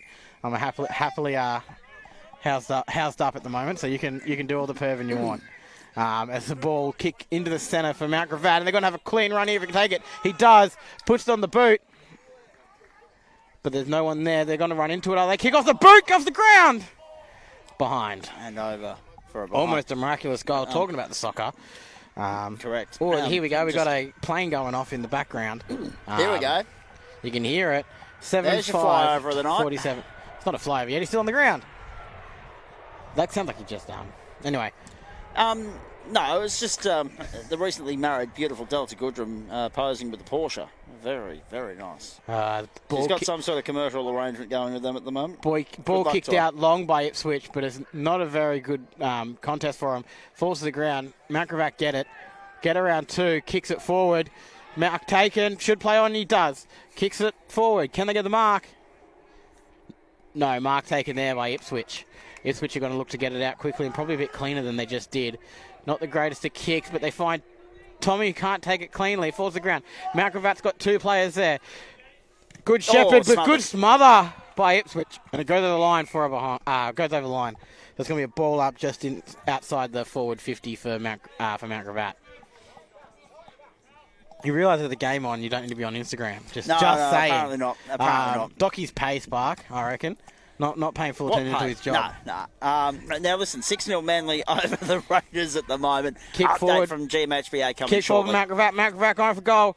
Missed. Out of bounds on the full. Yes. Correct. So there's going to be a free kick there to... here we go again. We got the Q Clash add-on again. Yeah, no, it's ridiculous, isn't it? But that's the problem when they're not running. See, the problem if you watch 7+, you get a different suite of ads than what you do if you're watching the main terrestrial channel. And that's where problems like that stem from. Again, if you want to go to that game, I can tell you the results if you want to put it on Sportsbet. Just saying. I know. It's ridiculous. It's absolutely ridiculous. Anyway, as the balls come how out... that is allowed to happen in 2025. As the balls come out, but it falls again to Mount Gravatt, but he's fumbled it. Ipswich get it. Tackled. Mistackled again. Ipswich, can they get a clean ball? No, not quite. They do eventually handball out, but not the greatest of handball. Picked up by Ipswich. Kick long to the wing. Can they get a mark? Good clean mark there. They've got 2 minutes to push it forward. Runs around the man on the mark. Puts it on the boot eventually. Gets forward. Only Mount Gravatt there. Mark taken. There'll be some idiot out there that reckons that's promoting next year's game. Yeah, well... We haven't even seen next year's fixture yet. Sure, let's go with that then. Yeah. They can't even roster... And July 26th like to be a Sunday next year. Anyway, continue on. Talk about the AFL, please. Ball kick forward by Mount Gravatt. Can they get a mark? No, but it falls to their advantage, and the goal's going to put on the boot. Miss as a behind. Jeez. 7-6-48. Hey, it's been a while since we've seen a major. Yeah, look, it's been a while. It has a very similar vibe to the last quarter where Mount Gravatt kicked 3 quick ones and it's kind of settled in. Hopefully they don't do a repeat of a goal right at the end to, squash any momentum that Ipswich 1 might have had. The Raiders have scored a try now too, so it's 6-4 with kick to come. Ethan Strange. Well, actually, to be fair, would you much rather me put that on 9 now rather than have the AFL on 7+? I can do that for you. Personally, probably. Okay. As Arlen can't take the mark for Ipswich 1, spills out to the advantage where he's tackled and probably could have been a dangerous tackle. But it's play on in the end and it's a ball up. So just outside 50 seconds to go in the quarter. Tap, 1 down by Mount Gravatt. Double tap, back to the ruckman. Taken. Kick forward, smothered off the boot. Mark can't be paid and isn't. Now Ipswich do get a kick away, but they can't take the mark. Kick forward by Ipswich off the ground. Going in the right direction, but it's going to come back out toward the other side on the wing. They're told to move it quickly. 30 seconds. Can they get a mark? Helicopter kick. No. But they do get down. Spillage. Kick on the boot. Out of bounds on the full again. No, it's bounced. So it's going to be a ball up. Probably not enough time to get there. So it's 15 seconds. Yeah. I do want to make a note of how nice their the Mount Gravatt long sleeve jerseys are. Correct. Don't need it. It's not that cold. No. But yeah, look, it's a good looking jersey, and it actually does look like first 18 from my year 12 year at so there's half time. Yes, half-time already. You're welcome, by the way. I've now got picture-in-picture going for you. Oh, there we go. GMHBA in the side corner, and then the Raiders You can Eagles tell the going delay because the kick's still to come on that one, but I already know it's 6 and it's 6 all. Watch the kick from the sideline. I reckon you'll nail this. It's not on the sideline, it's barely in.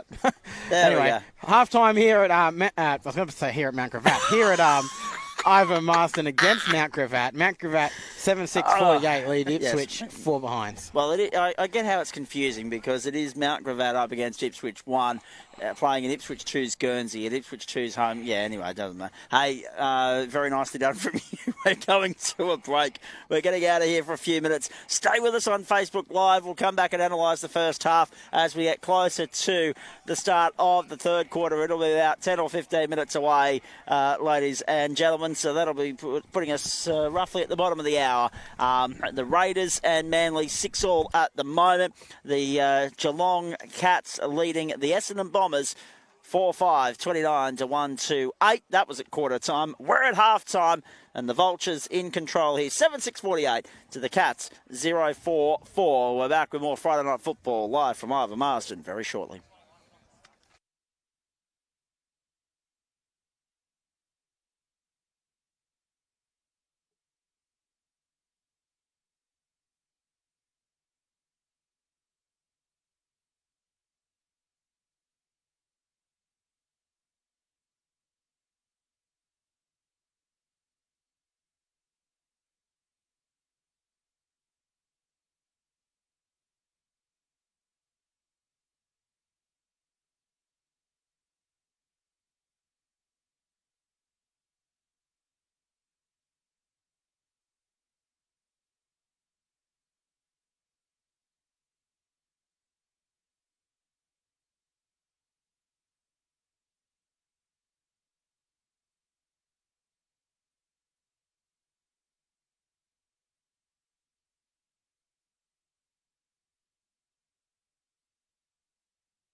Great to have you company from the Ivan Marsden Memorial Sporting Complex, ladies and gentlemen. Friday night football, the platforms of West Brom Radio and West Brom Sport.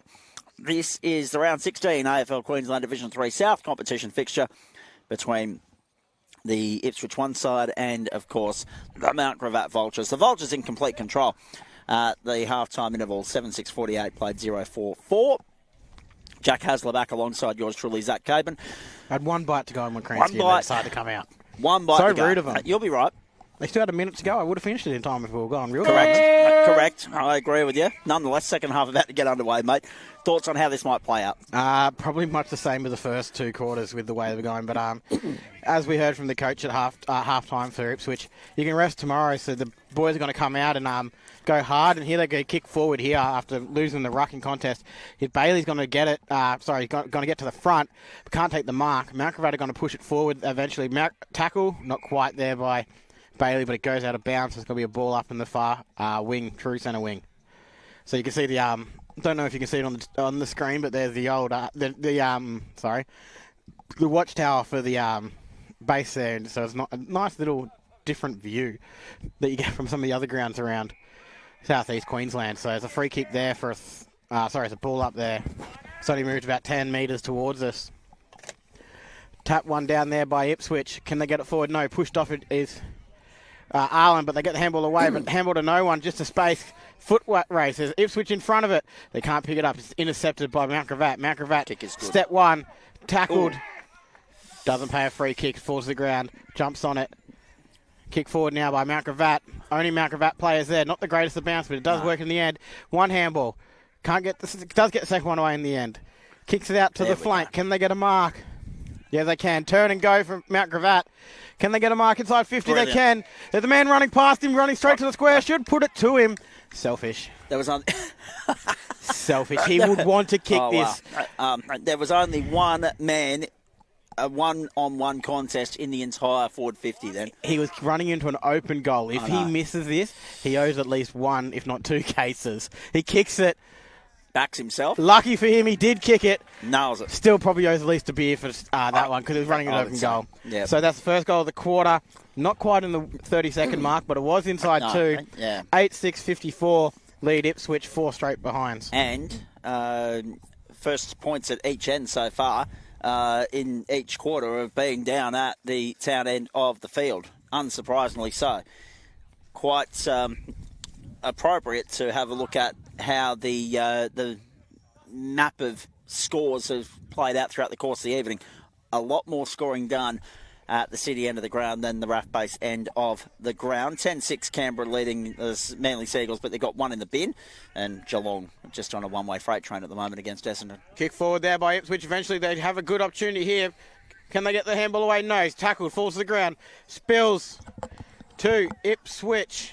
But it's going to be jumped on. Should be a ball up. Umpire lets it go like he has most of the night. Picked up Ipswich. Handball to no one. Falls to the ground. Picked up eventually by Mount Gravatt, who was meant to gang tackle. It's going to be a ball up on the far pocket.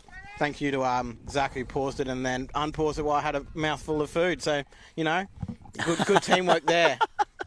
Can't rag on them for teamwork if you're going to try to make me talk with a mouthful. Correct. My mama taught me better than that. As the ball's now. She's told you to behave, by the way, on our comment thread. As the kick forward by Mount Gravatt, intercepted by Ipswich. Ipswich going to kick it forward. Oh, into the face of the man on the mark. And he's not happy about it either. Pushes him over. And then, unfortunately for him, doesn't get the ball back. But he does another smother. Look, it counts as a smother. Smacked his face and stopped the ball going forward. Ipswich do get it, though. Kick it. Not kicked, though. Falls to the ground. Picked up by Mount Gravatt. Spilt. Picked up by Ipswich.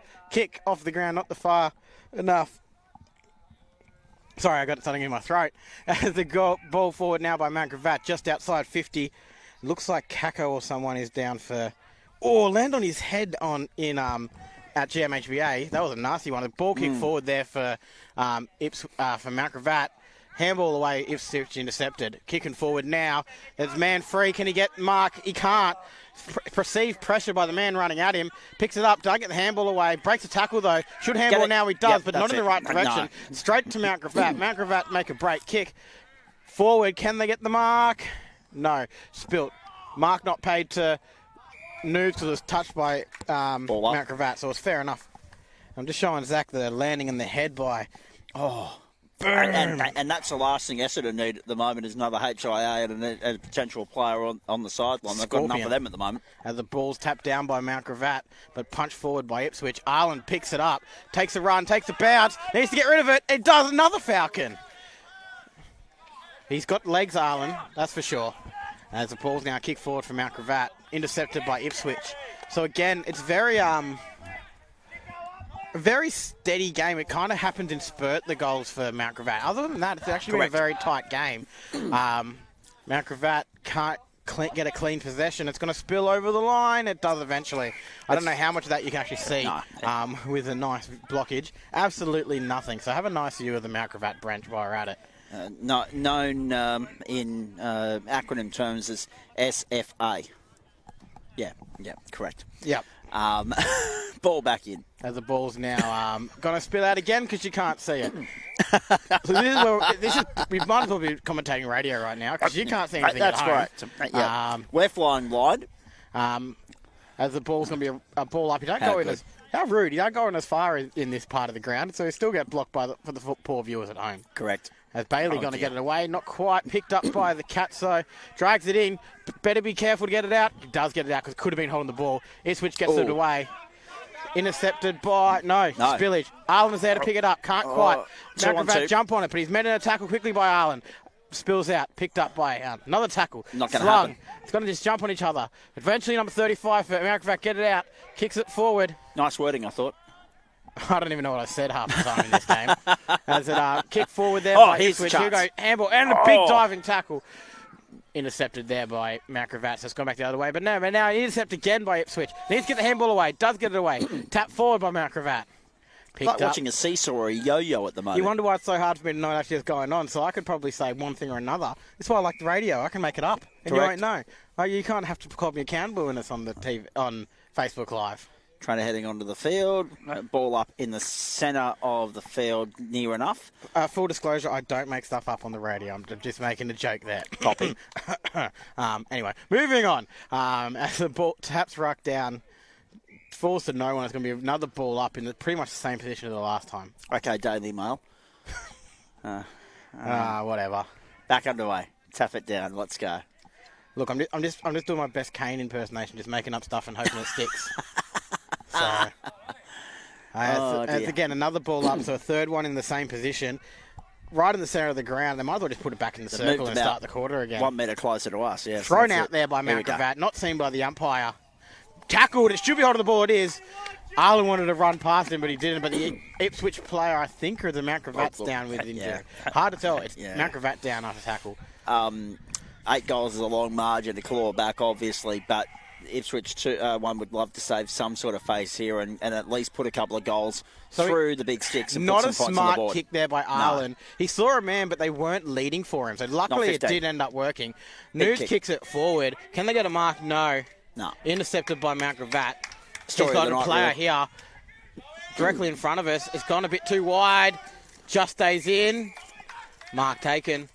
Right on the line for Mount Gravatt. Now it's going to come straight to us. Get there, Sparky. Oh, I thought that was yours. Where's the diving spoil, Sparky? As it's out of bounds on the full free kick to Ipswich directly in front of us. Umpire's trying to decide whose ball it is. Trying to set a mark. Umpire is confused by the Guernsey clash as we are. Yeah, look. Geelong versus North Melbourne for those of you flying along at home. Well, they can see it because they're watching. That's right. As the intercept kick there forward by Mount Gravatt. Kick goals, words, bounces, goal. That is a brilliant running goal. 9 goals, 660. Ipswich 4 behind. And we hadn't seen enough of that tonight, Jack, whereby the passages of play had been put together piece by piece, bit by bit. And continuously, simultaneously, there'd been a lot of topsy-turvy, switch over, intercept, etc. But nice to see that when Mount Gravatt finally got a chance to string a few plays together and put the passage through continuously without it being spoiled or overturned, that's the result. It's a good quality goal, actually. It definitely was one of the cleanest plays of the game. So, yeah, look, good for Mount Gravatt, not good for Ipswich. And Ipswich really need to get a goal on the board to try and, level it out a bit. So the game is not done yet, but in a few, it could be soon if they let in too many more goals. Tap one down by Mount Gravatt, but a minute and a quick tackle. It's going to be another ball up directly in front of us here. Who's going to win it down this time? It's again by Mount Gravatt, really dominating the ruck at the moment. Yep. Ipswich do get it, though, but they've made it a nutto, so there's going to be another ball up directly in front of us. So, again, it's not moving very far or fast at the moment.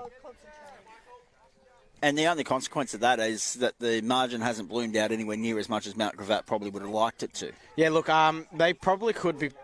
They're not being inaccurate, but they're not kicking as great as they should be. Sorry, I'm just seeing if I can find the scores at the moment.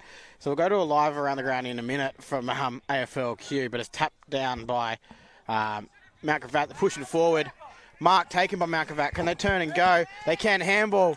Here we go. Can they get another goal here? Kick forward. Not the greatest of kicks. Looks like he hurt himself on the way through. That's going to be picked up by Ipswich. Spilled over the line. Not quite.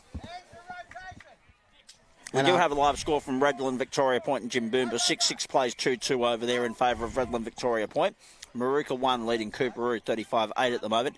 No other scores coming through. I did have it up. I was just waiting for a breaking play to do it. So, you're not the only one who can, work the wizardry of the machines. You're welcome. As the taps one down to falls down to no one. Picked up by Mount Gravatt. Kick forward. Mark dropped in the square, but he picks up his spillage. Kicks over the top of the shoulder. It's a goal. Another goal to Mount Gravatt. That's their 10th. 10-6, 66.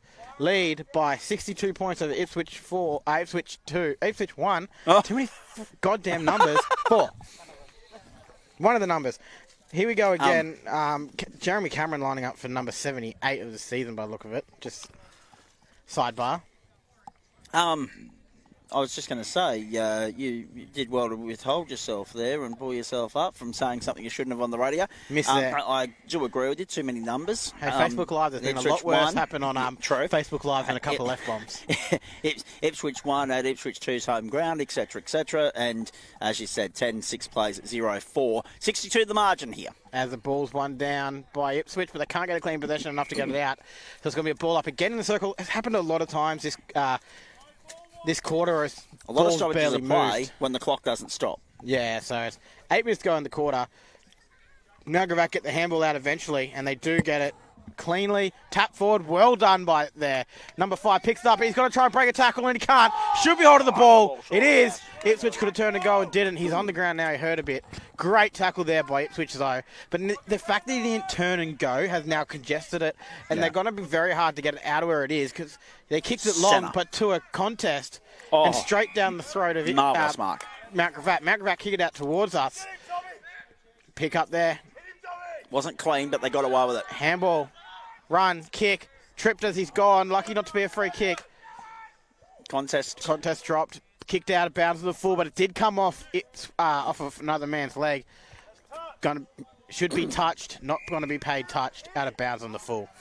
So, look, could have gone a bit either way. And the shout, actually, the message came from the bench, touched. My favourite ad's on again in the AFL, by the way. Just thought I'd keep us updated. Let's should keep a count. That's 3, They're at least. They're about to have more points of that than Ipswich 1 have scored. So, let's see who can win tonight. Ipswich 1 or the Q-Clash ad.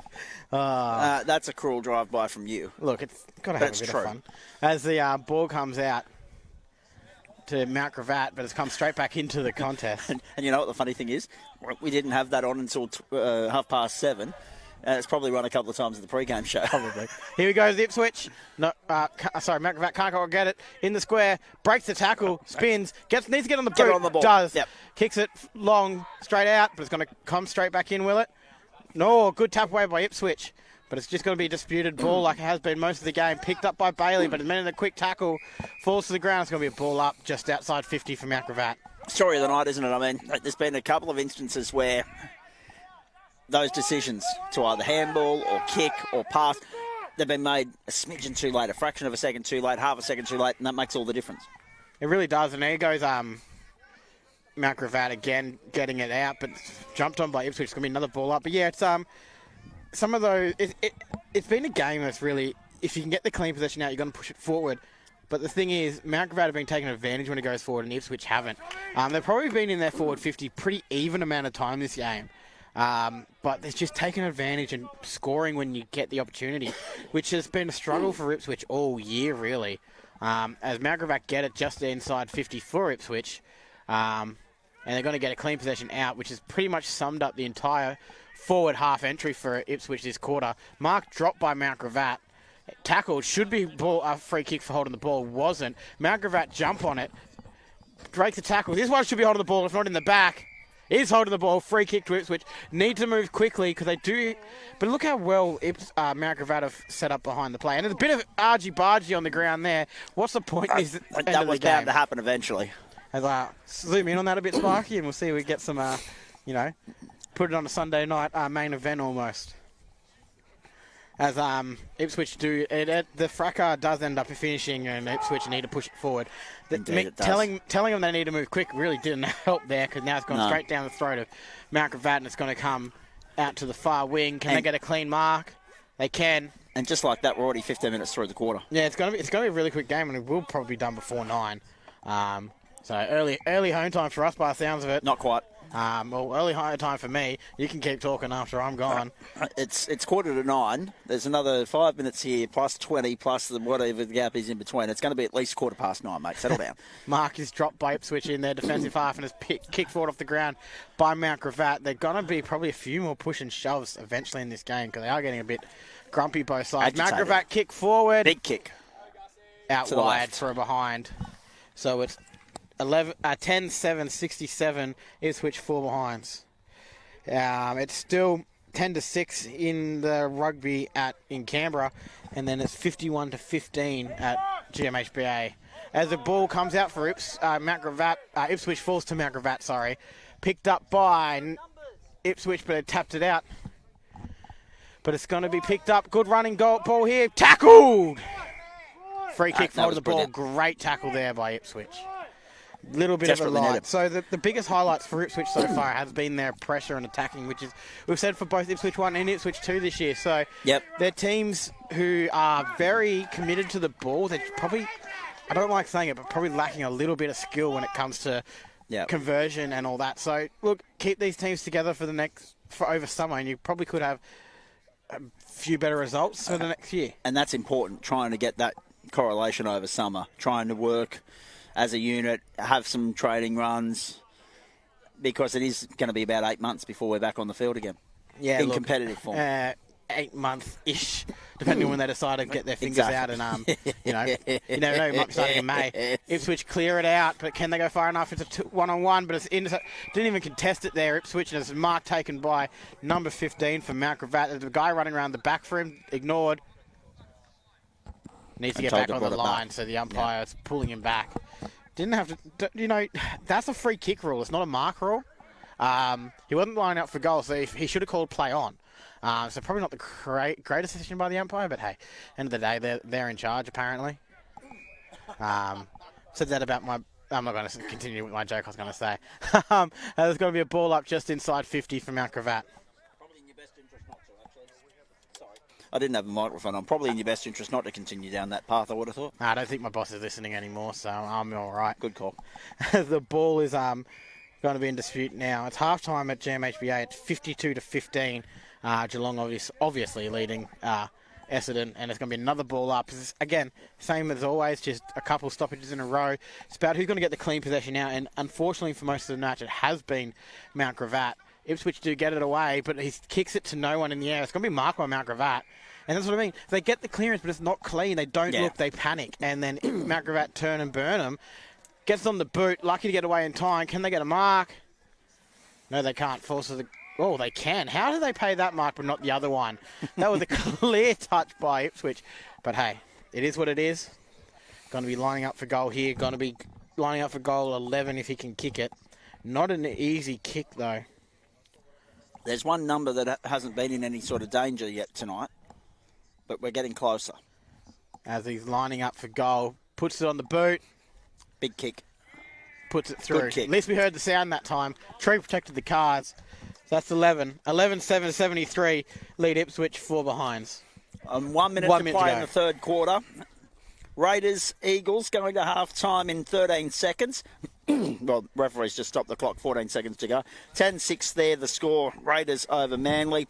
And, of course, half-time, as you've already heard, at GMHBA, and the Cats in control there over the Bombers. Here at Ivor Marsden, the margin now 69 points. Nice. Do with that what you please. Had to put it in there. 35 seconds to go. Can't get mad at us on Facebook, can we? No, correct. Yeah. Let's go. Tapped down by Mount Gravatt. Can they score one more before the end of the quarter? They've got 25 seconds. Free hit holding the man. They need to move quickly if they want one more goal. 20 seconds. Just chuck it on the boot, son, and go long. He does.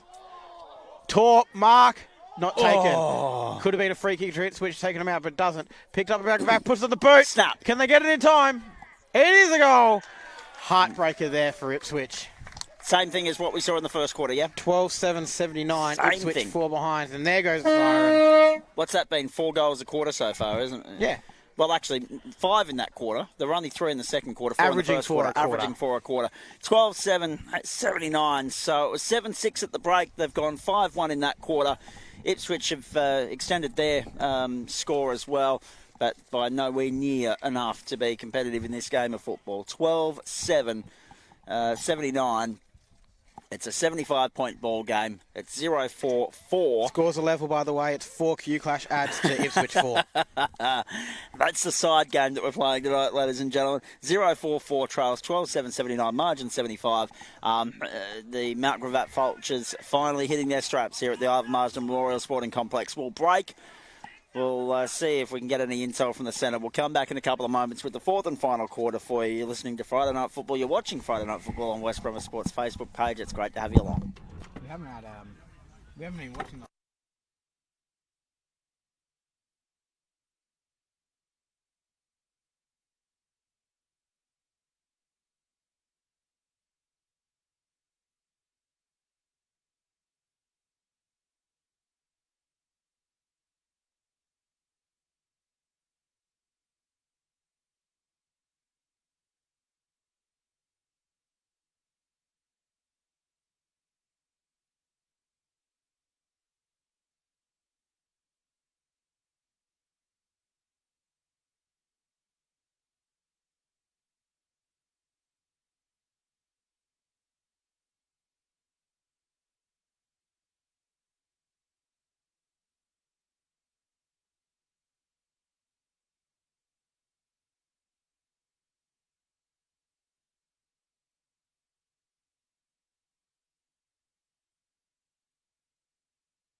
We're back. Welcome back, Australia. I let it. We are indeed. Well played. I took his thing. He Well wasn't happy played. about that. He looked at me like he was about to go off at me for doing that. No, not at all. Taking the lead. Not at all. Well played. On the pulse. Well played, Jack Hasler. Friday night football, Ivor Marsden. Last time in 2025, last 20 minutes in which this guy has to do play-by-play commentary for us this season. The Vultures in control, leading the Cats by 75. Jack Hasler, lead us away. And it's for the start of the last quarter. Tapped down by Ipswich. Finally get a tap down. And they get a clearance here. Forward push. Can they get a mark? Oh. No, they can't, but it forces it back. Can they get a quick goal inside the 30 seconds? Handball, not quite taken. Picked up by Bailey. Bailey gets at the boot. Oh. Not quite. Spills, gets it again. Handball once more. Kick, missed. Come on, boys. Get a goal. No, it's going to be cleared out by Gravatt. That was an exciting 30 seconds. That would have been 22 seconds. Oh. That's the real Zach Caden special. Oi, oi, oi, oi, oi, oi. Hey, That's enough out of you. I got sparky with that one. That's not funny, Bradley. Here we go, Gravatt. You think the games are close with how exciting this quarter started off. Big tackle there by Arlen. Can they get the handball away cut? On the ball, free kick. Finger on the pulse stuff here. Play on here. Quickly moves it. Oh, thank you, Martin. As it slows down now. And I can have a bit of a breath as Arlen's going to need to find a man to kick to. They've marked up now. Umpire's going to move him on soon. Umpire does move it on. Arlen needs to kick it. Oh, he steps around him. Open a candy store, Arlen, because that was you sold it pretty well. As the ball's now kicked forward, pushed in the back there against the Ipswich, but it falls to the ground. Mount Gravatt's going to clear it out. Arlen's candy was for nothing in the end. But he takes drops another mark. Could have been another chance to sell. Tackle there, spills out. Ducks in, high tackle there, sir. Oh, no paid, so it's going to be a ball up. Mount Gravatt bounced up like it's going to be a free kick. Lucky not to be one because it was clearly over the shoulder. There's going to be a ball up just inside the centre square, tapped down by Mount Gravatt. Can they get it? No, Ipswich intercepted, tackled. Ball up. Sorry, Mount Gravatt had the ball. Look, if everyone had wondered why I get mixed up so much with that, just watch the Facebook. Correct. Which you are obviously right now. That's the only way you're seeing the coverage tonight, or hearing the coverage tonight, is by being on Facebook.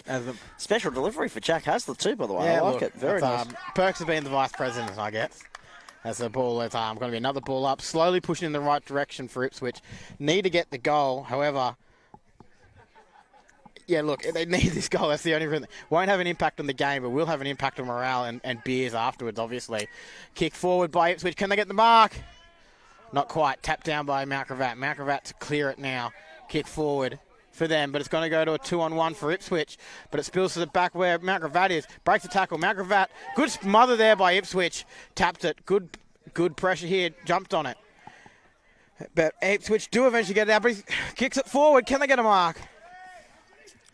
Intercept, great intercept mark there by Mount Gravatt in the end. Really high jump. Centering kick, really well done by Mount Gravatt. Moving the ball quickly down the middle now. Free man, can he get it? Does take the mark. Handball pass? No. Turns around. Finds a man leading straight at him. Hits the man who in front of him. Drops it. Whips around. Handballs. Puts on the boot. Misses. And it's to behind. 12-8, 80, Ipswich, four behinds. Boys were happy about that one, so I wonder if he's a backman they've pushed forward for the end of the season, which, why not? Have a bit of fun to end the year.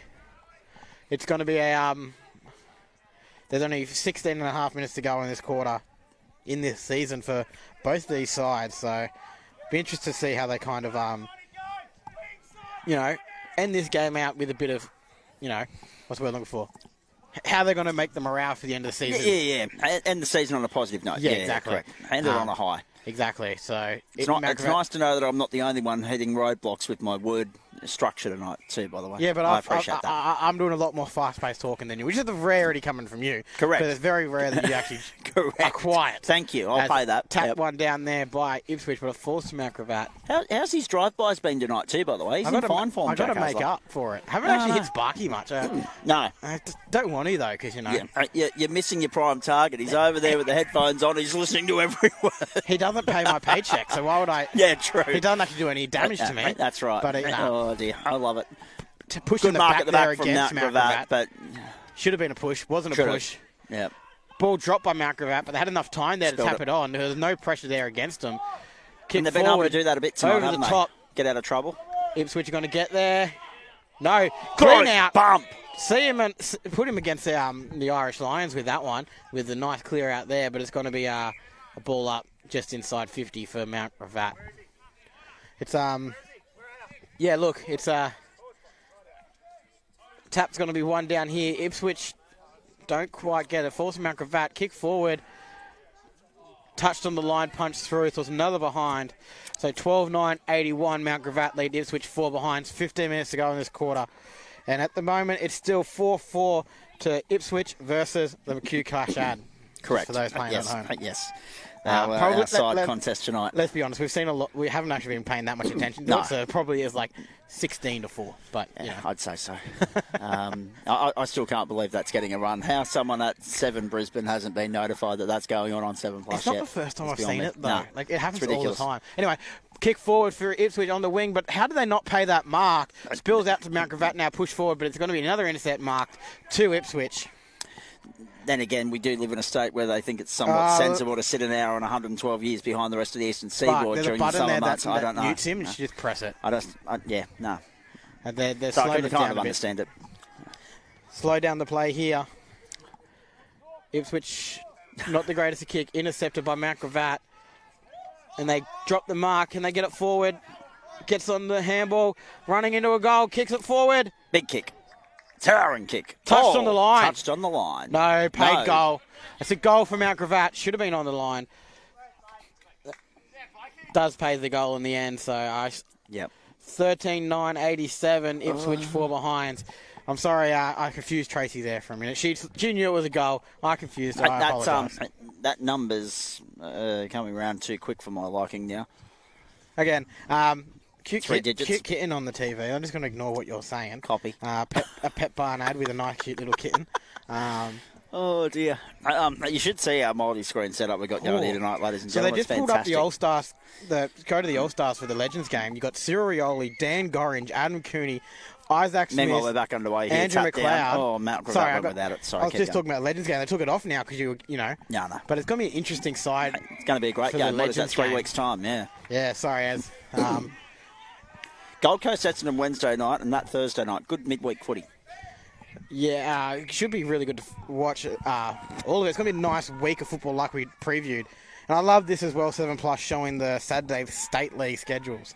So I love that the State League still on TV or on, you can watch it. So look, don't get it up here, which we should, because if you want to grow AFL here, show the VFL Lions, because they're really good at the moment.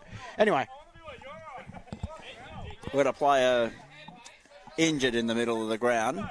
And there's a fair bit of banter going on between the two benches at the moment. You might be able to overhear some of that here on the platforms of West Bromma. We apologise for if there's any free language. Because there is a player down injured, so it was a bit understandable why Mount Gravatt aren't too happy about it. But, both sides have been hit a bit high tonight. So, not good for headshots aren't good, but, a bit of tit for tat at times. Anyway, this is wasting a bit of time now. There's 12 minutes to go. Well, it's 87-4. Still waiting for another Q Clash ad to take the lead in this side quest we've got going. Let me ask you this, right? Let's talk about football for a few moments whilst this is being taken care of and the players being attended to. Of those finals contenders, can Cooperoo find a way to overturn Maruka once we get to the business end? If they have to meet each other, be it in a major semi-final or a grand final, or both, who gets the upper hand? With the way it's looking, you're looking at the current live score of 35-8, Maruka 1 lead Cooperoo. You'd have to think that Maruka 1 will get the chocolates on grand final day should they meet. However, we thought that I think it was last year or a couple of years ago when there was a surprise entrant in the grand final, a surprise winner. So you never actually know on their given day. Anyone can win. Yep. Actually, how about you go to the finals and see how they break it down? Because I actually tell you, we've been talking smack about who is going to make finals. We can actually have a look and see let's go. how they've got it.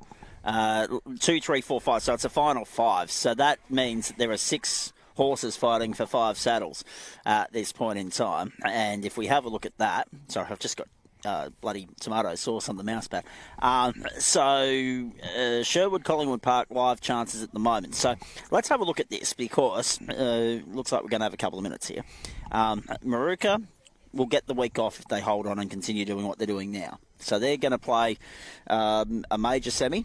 Then there'll obviously be a prelim on the back of that. So this is actually going to be 4 weeks' worth of finals if we're doing our numbers right there at the moment. Go back to the fixture for a moment just so I can clarify that. Yeah, finals week 1, 2, prelim and granny. So there's still a month of football to come. Plenty of local footy to talk about for the moment. Not that we've got a horse in the race at the moment, but we could have two, right? Greater Springfield win tonight. Collingwood win tonight. Collingwood Park, that is.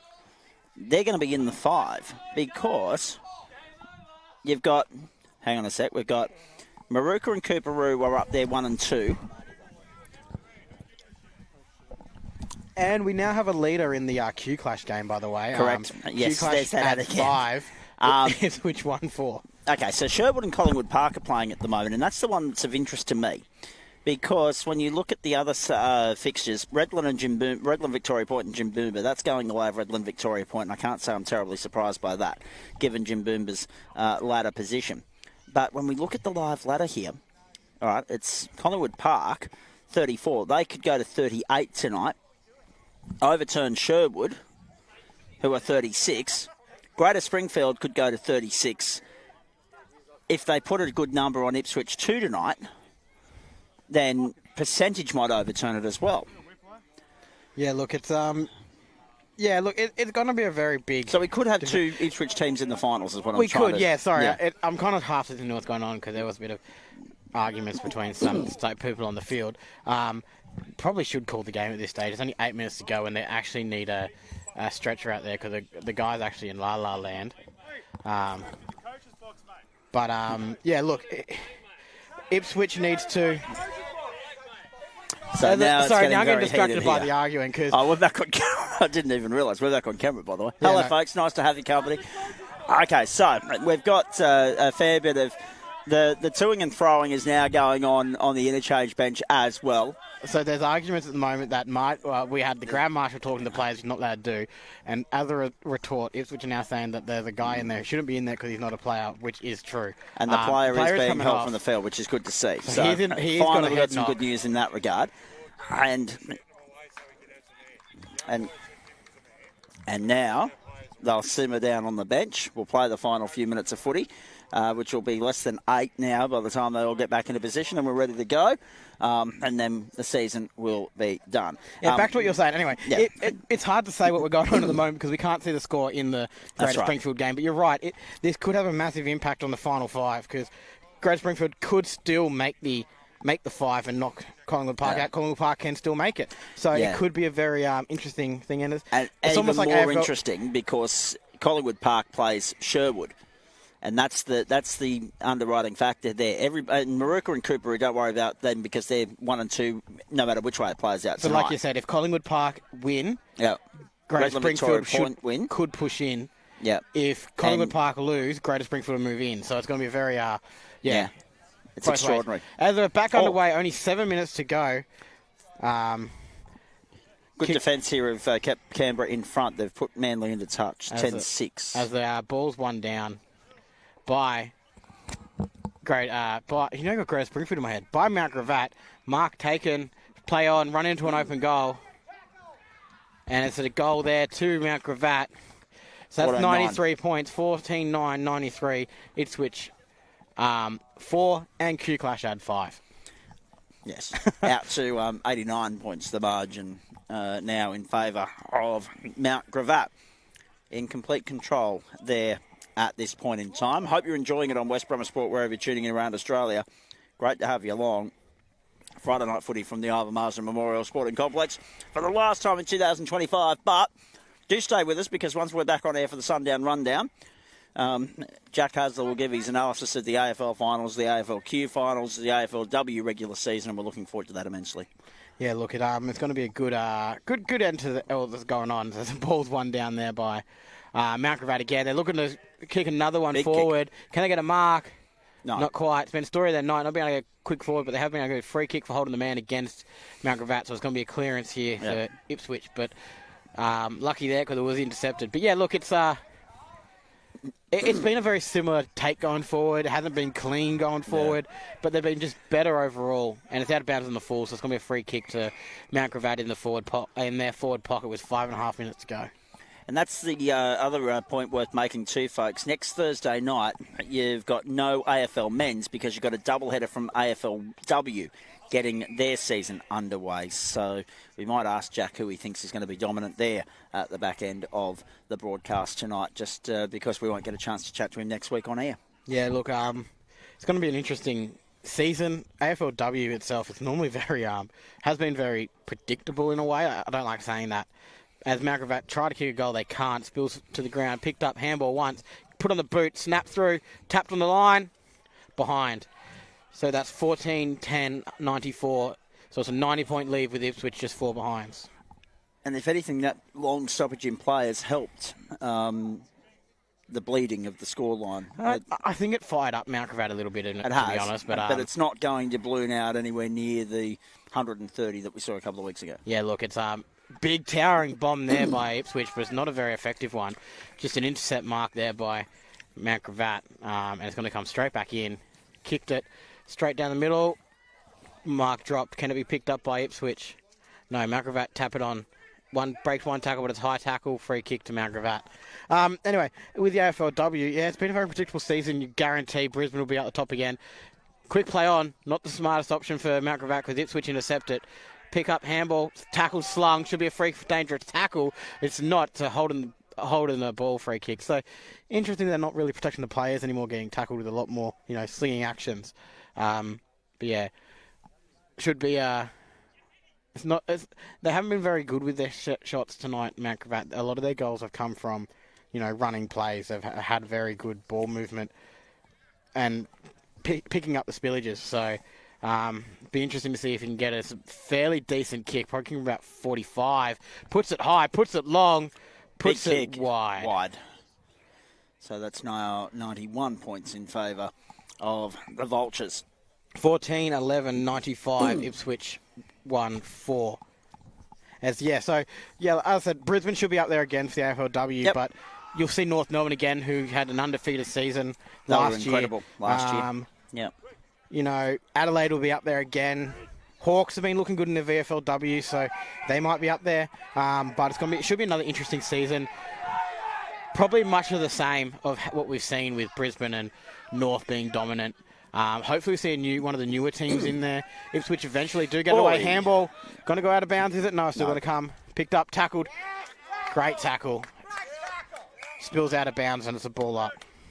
10-all in Canberra. Manly have a kick to come. And meanwhile, Geelong 58. Now leading 15. Essendon 15, yeah. Oh, massive leap in the ruck there by Ipswich, but doesn't end up tapping it down. 43 points. Can Ipswich get a clean possession forward? They tap it forward. Picked up by no one just yet. Picked up by Ipswich in the end, tackled. Another Mount Gravatt player down behind play. And even then, there was just some chatter between the two benches just to work out which player it was. One of theirs, one of ours. Because of the Guernsey clash that we've been talking about prominently right throughout the course of the broadcast. One of ours. So. And, I think looks like it's Ireland down, I think. His knee. That's not good to see. It's been a minute and a half to go. Start final quarter. It's been a... Won't surprise me if they actually just end the game here because there's only a minute 45 to go. So chances are it's not going to be able to score. Speaking of scores, though... This is Essendon just scored a goal. There you go. Things you never thought you'd see. So 3, and that's 6. That's 6 now for the Q Clash ads. So that's 6-4. They lead Ipswich. Let's not oversell this, but it's been a very tormented sort of final quarter here, hasn't it? As the player has helped from the field. Conversion there for Manly, by the way. So they leave 12-10. Yeah, it's been a troublesome final quarter for these guys. You don't like to see fatigue kick in or injury play its part, but it has tonight. Whether it's the end of the season, the start of the season, doesn't matter. It's never ideal for these guys because it's not just about football at this particular point in time. It's these guys, they've got lives outside of the game. Yeah, they do. And that's the thing, little injuries also just have impacts to their jobs. We've seen players, be financially impacted by injuries and all that. So you want to protect the players and stuff as well. So there's 30 seconds to go. Yeah. Obviously, Arlen's night's done. A couple of the other boys' nights are done. And yeah, look, that's kind of the risk you take when you play footy.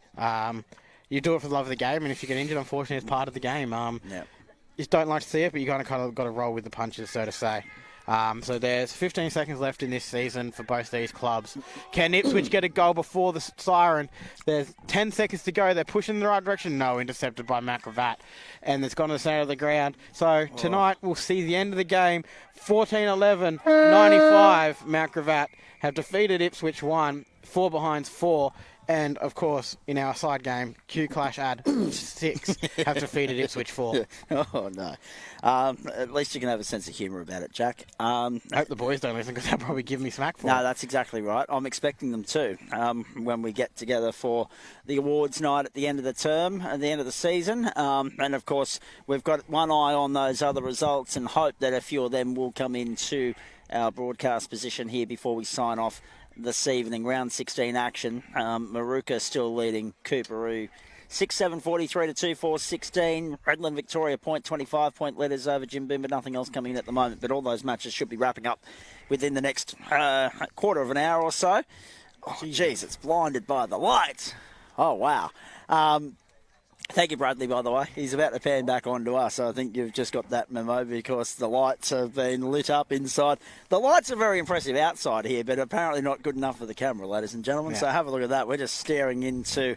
I described it earlier when we were doing the setup for the broadcast, Jack.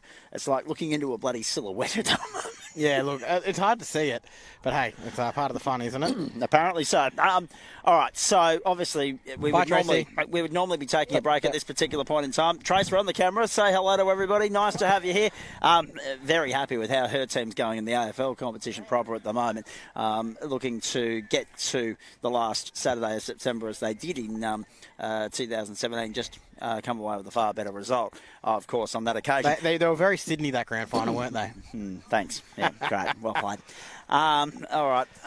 There'll be some hand gestures going in his direction at the end of the broadcast, ladies and gentlemen. But no, let's as we watch the players make their way off the park, hopefully we'll have one of them maybe come in and say g'day to us. Lost like that, I don't think. No, 91 points, always a bit hard to swallow, but it's been that sort of season, mate, hasn't it?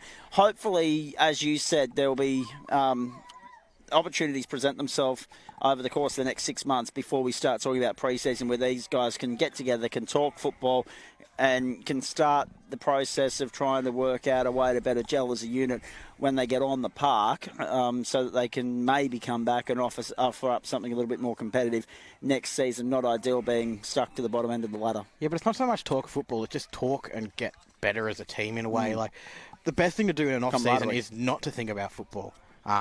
Move on. Season's done. Don't think about football till you're back on the ground. Just build that mateship up, because that's, half the battle is trying to get a team that's cohesive. And but at the end of the day, it is just a game of football, and the perfect example of that is the two blokes who are yelling at each other across the boundary, calling themselves inappropriate words we can't repeat, are now just, saying, yeah, sorry, heat of the moment kind of crap. So, they moved on. He's been the bigger man here and gone to apologise, and he's given a smirk on the way because I know he's not happy about getting called out for it. Yes. You mentioned the hand gestures. So. Yeah, you didn't see that at home, but Jack just copped another one. That seems to be the way of saying hello around here. Yeah, look, I don't know. It's an Ipswich thing. I'm sure you've copped a lot in your life. 100%. Normally it's verbal, actually, in my direction. Mainly from the guy behind the camera? Correct.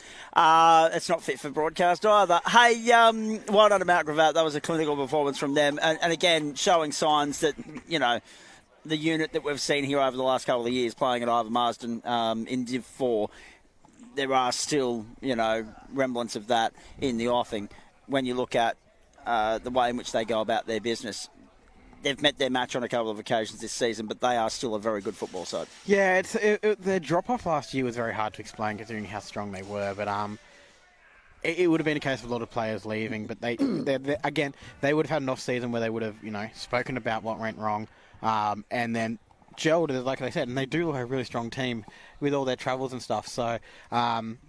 yeah, look, they're going to move on even better next year and probably push for finals. I'm interested to see what AFLQ actually does about this, considering how much of a backlash the lower teams have said about, pardon me, moving everyone up into Div 3, where they bring back Div 4 or even pushing into Div 5.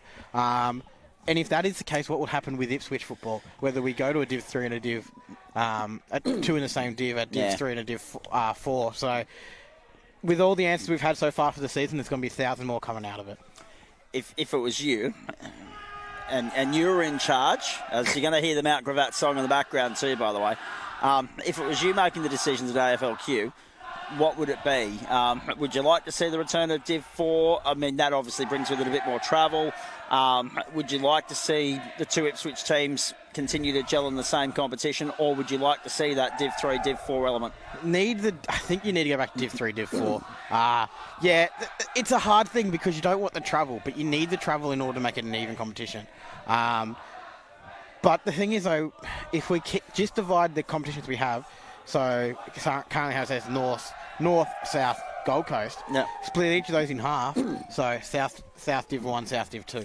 Yep. You know, agreed. It'd be the best way to do it, and then that way we can, if we wanted to swap the two Ipswich teams and separate them, we can. But with the way they performed this year, you wouldn't want to, because the one who ends up in Div 1 would end up being, you know, at the bottom of the rung, I'd assume. But yeah, it's hard to say. If I was in charge, I would say, you know, more time to go, you know, visit family and all that. Yep. Look, it's been a long year. Unfortunately, haven't had much chance to come out and chat about it.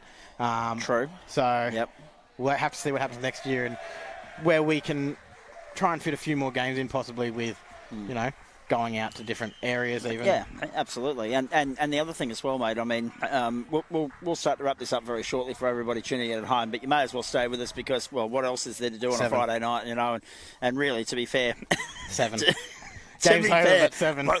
By my clock, we've got another about 10 minutes here. But in saying all of that, there's a lot of obvious, you know, questions regarding what happens between now and then. It'll be a while. We've got 4 weeks of finals ahead of us. And then there'll be a layoff period, and AFL Queensland will hopefully reconvene sometime before Christmas and start the discussions about what the players want, what the teams want, what the clubs want, what they want as organisers to facilitate what is a growing game in Queensland and South East particular at the moment. It'll be interesting to see what comes with next year. From an Ipswich standpoint, first year of the merger, do we see the return of that in 2026? It's going to have to be a discussion between two clubs. I can't give too much away at the moment because we don't know what's going to happen. It depends on how you call this successful. The results weren't successul. No. The behind the scenes were successful. Which is a good thing. It might come down to what the boys want to do. At the end of the day, it's about them.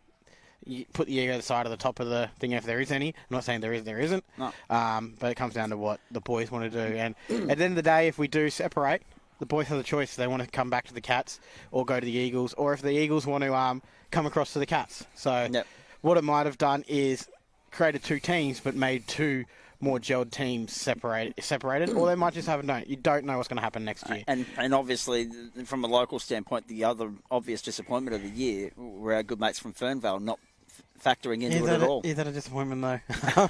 No, look, yeah, it is sad, but it just shows how hard it is to get a team up and running. So it might be a case of needing to help each other out again, because that was one of the issues. Like, if you look at it this way, there wasn't enough players at Eagles or Cats to have 2 full teams, so it needed to happen. Fernvale did look at it with other clubs, but they didn't need as much help. So, look, whether Fernvale come back next year, who knows? Whether we'll see a new club next year, who knows? So, it's just a case of let's see what happens and, you know, enjoy the Christmas break. It's crazy to think that we're already technically at the Christmas break. Don't swear at me like that. It's too early in the year. Although, that being said, it has a real freezer vibe to it at the moment, and it won't be too long before they start the process of getting Michael Bublé and Mariah Carey out of it and thawing them out ready for the festive season. Raiders are 20-12 kick to come. So they're looking good as far as the NRL are concerned, but there are some other obvious threats there, Penrith being one of them. Their comeback's been extraordinary. Yeah, but... Yeah, they shouldn't have won last week. There's lots of controversy in that. Trust me, I blew up on a lot of my chats about that one. NRL obviously want a 5-peat. That's what I'm saying. And Raiders are going to try and play spoil sports. Yeah, but if they keep saying that, then they're going to say we want a 6-peat, a 7-peat. We want to go back to St George of 55 to 66. Could you imagine? That'll be a long few years for anyone that isn't a Penrith supporter. Let's also acknowledge, yes, they're on the outskirts, but it's great that with the 4 clubs that we've got in Ipswich at the moment, there's potentially still 2 in the finals race, mate. And that bodes well for football in this region. It might not be the Cats and Eagles specifically, the framework here, but it's good for the competition nonetheless. Yeah, look, we've always had the clubs around. It's just they've kind of put them together and they made the Div 2 and the Div 3 combined. But yeah, look, at the end of the day, football in Ipswich is massive. The Lions have really helped us create a bigger network and build a community. And yeah, the fact that we have 4 teams at the moment is really, really good for the game. And AFL really needs to start pushing more and more into Ipswich because there's so much they can do in this area and really push forward like how good days out at the footy really are. Because if you look at it, there's tomorrow, like I said, the VFL game at they don't promote enough. It's great to go down on the footy. Yep. I explained to you when you've done that a few times. Yeah, and it's the best thing. Like it was even better when I lived in Springfield and I could just walk down. But you can go down, have a few bevies if you want to.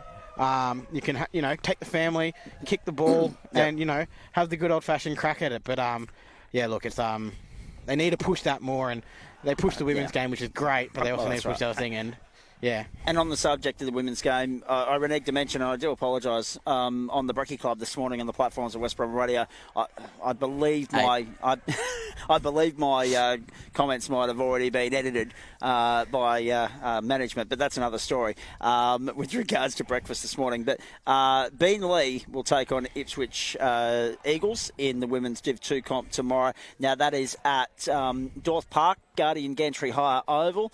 And that is 4:45 tomorrow. They still have a home game that is next week at Limestone up against Jindalee. That might be winnable for them at 4:45 next Saturday afternoon as well. There's another question. They're the team I missed, Beenleigh. We could actually beat them. Yeah. We've got to look at the positives, haven't we? Let me ask you this, actually, with regards to that. Because we talk about player availability, the fact that these guys work 9 to 5, travel with the associated issues with Friday afternoon traffic and all that sort of stuff. Is the answer for this competition to remain on Friday night? Yes. So the thing about Friday night football, it's options for people who can't play Saturdays. You've noticed a lot of these boys have families. Yep. So Saturday is for the kids. So Friday night is good for that. And a lot of these boys will refuse to play Saturday competition because they work Saturdays. A lot of the tradies that work Saturdays. So this will always be a Friday night competition. It will not change that way.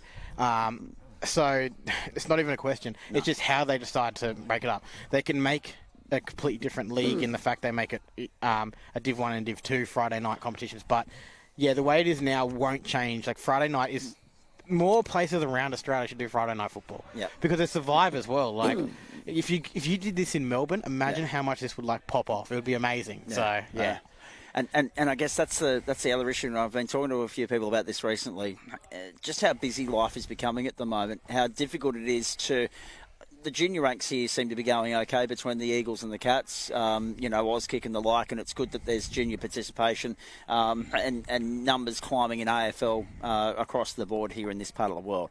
But it's getting harder to draw the attention, isn't it? Bring that audience in, bring those people in, bring those sponsors in, because there are so many people now, more than ever, because junior sport's on the rise, both men and women, and sport in general, women's AFL, women's NRL, etc. It's all on the rise, and you've got so many different people all fighting for the same amount of pie. Yeah, look, it's that's the hard thing, because there's so many sports that, I don't like using the word, but as the generations get softer and softer, you push away from these sports like football and rugby for your soccers and your cricket. So ones that you're less likely to get hurt in, but you're still going to get hurt in those sports. They just avoid the contact sports. And but yeah, look, it's really important. Like, there's one of the issues we found with rugby union is it's such a violent and injured sport. Is juniors don't play it, and that has a massive impact from junior levels all the way up to the Wallabies. The reason the Wallabies aren't as good as they are is because they're not getting the junior participation. Yeah. So the AFLQ needs to really push more junior participation, and we're getting the hurry up, so it's time to head home finish the season. I'm getting the hurry up. You're fine. It's me getting the hurry up. Hey, listen. I listen to the leader. Final on that subject, you make a good point, and we'll explore this more on the Sundown Rundown when we're back on the air on the platforms of West Bromwich. Listen, 4th year in which we've been doing this now, Friday night footy here at Ivor Marsden with you and the Cats and now the Eagles as well, mate. Final thoughts from you. It's been a great season. Not on the field, but in terms of getting together, enjoying some local footy on a Friday night. There's something special about that. Yeah, it's been a short season for us, unfortunately. True. But it has been fun. Considering we missed a couple of games due to the scheduling errors, but the fact that we actually got to push this a bit further than normal, we got to go out to Limestone Park, which I think Spark enjoyed a little bit more because it's a bit closer to home for him, I think. So he enjoyed that part. So you might see him down at the Eagles next year, just like might do. No, but it's been great, and Eagles have been good for us. We've been good to each other, and it's just been fun time, and you can see Marty in the background having a good time as well. So, yeah, look, it's been a good season. Probably not what we wanted results-wise, and probably not actually getting down here enough. But it's been fun. Well, I agree with you on that second point, the fact that we didn't get down here enough. But you're right, it has been fun. There's no one I enjoy sledging with more on a Friday night than you, Jack Hasler. I've enjoyed. Sure you enjoy doing it with him too. No, I get that on a Thursday afternoon and a Monday morning. From Bradley, but no, it's the Ipswich Hello. No, I know. A big thank you to you and everybody here for your hospitality and having us on board once again, mate. We've greatly enjoyed it, and thanks for your expert comments throughout the course of the season. We look forward to getting your insights with the AFL, the AFLW, and the finals of AFLQ over the next few weeks as well. And thanks for supporting the Cats, and going back to that local footy level, helping us, and not just us, at every sport that you cover. It's good. Yep, indeed. It is your home of local sport in Ipswich, ladies and gentlemen. We've enjoyed it on a Friday night, as always, here at Ivor Marsden. A sincere thanks to the Cats, the Eagles. We've brought you football from both Ivor Marsden and Limestone Park throughout the course of the year. It has been a lot of fun. In the end, 91 points the margin here. And Marty Toddle's in. Should we? Yes, we should. We'll have a quick chat to Marty just before we say goodbye. I'm going to see how I can do this. The boss said no. Hello, Marty. Mate, final thoughts from you. Difficult season, long season, but short at the same time. The on-field results not necessarily there, but the camaraderie off-field certainly. Yeah, the camaraderie between the Eagles and the Cats is just highlighted with everything. Like they've come together. They're bonded, and okay, the results weren't the perfect scores we want, but when you see like today, they're playing a top 5 side, and to only get done by 90-something points, 91, yeah, is pretty impressive. They've had a good go at it. So. I was just double checking that I had that right. It was 91, 14-11 played 0-4 in the end. I was just saying to Jack, I may as well get your thoughts as well. It's a long off season. It's hard to believe that the season's gone and done in 16 weeks, mate. How long do you guys spend off the park, relaxing? Oh, Jack's out. He's gone. He's done. Work while you're talking. They've got. Well, we've still got juniors. We've still got viewers here. You've still got junior footy, obviously, but as far as Div 3 is concerned, it's a long break now. It's a long layoff. You've got 8 months before we're back playing competitively again. It's a long layoff. Yeah, no, but they've got plans of keeping together like every once a month to 6 weeks. They'll be playing golf. They'll be having training runs down here, just keeping their fitness up, keeping the camaraderie up. It'll be alternated between here and Limestone Park. So it's just that commitment when you see the boys going, yeah, come on, let's get better, because they know they're getting better, and just keep that camaraderie up, keep the commitment up, keep whatever going, and hopefully next year the divisions are different, and we're not playing against some second division teams in Friday night football. Jack's already mentioned that, so there's a bit to go back to the drawing board with. That's real golf, not putt or holy moly. Real golf, real golf. Real golf, very good.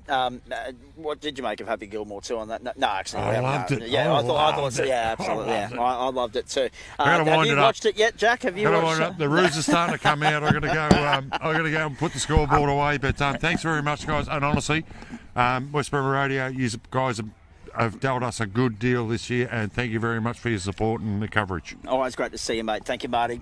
We'll be up for a happy hour snappy in a few moments' time. Jack, anything to add to that? Did you watch Happy Gilmore too yet? No, let's go home. All right, let's start. Thanks for your company this evening, ladies and gentlemen. Sincerely hope that you've enjoyed it as much as we've enjoyed bringing it to you. Well done to Mount Gravatt. Commiserations to Ipswich. Full details regarding who made the cut and who did not with regards to the finals on the Brekkie Club in the coming days. Stand by, of course, for Denny Hoyland tomorrow morning on the website, the app, Amazon Alexa and Google Smart Speakers on West Bromwell Radio. Tomorrow morning, you can get stuff. That is it from us here. Denny Hoyland from 6 a.m. tomorrow morning on behalf of Jack Hasler, Bradley Clark, the entire broadcast commentary and production team. I'm Zach Caven. Until we see you next time round when West Bromwell Sport brings you local sport live, local, exclusive and free, we say have a great evening, have a great weekend, everybody. That's Bye 9 for now. Clash Shads, by the way.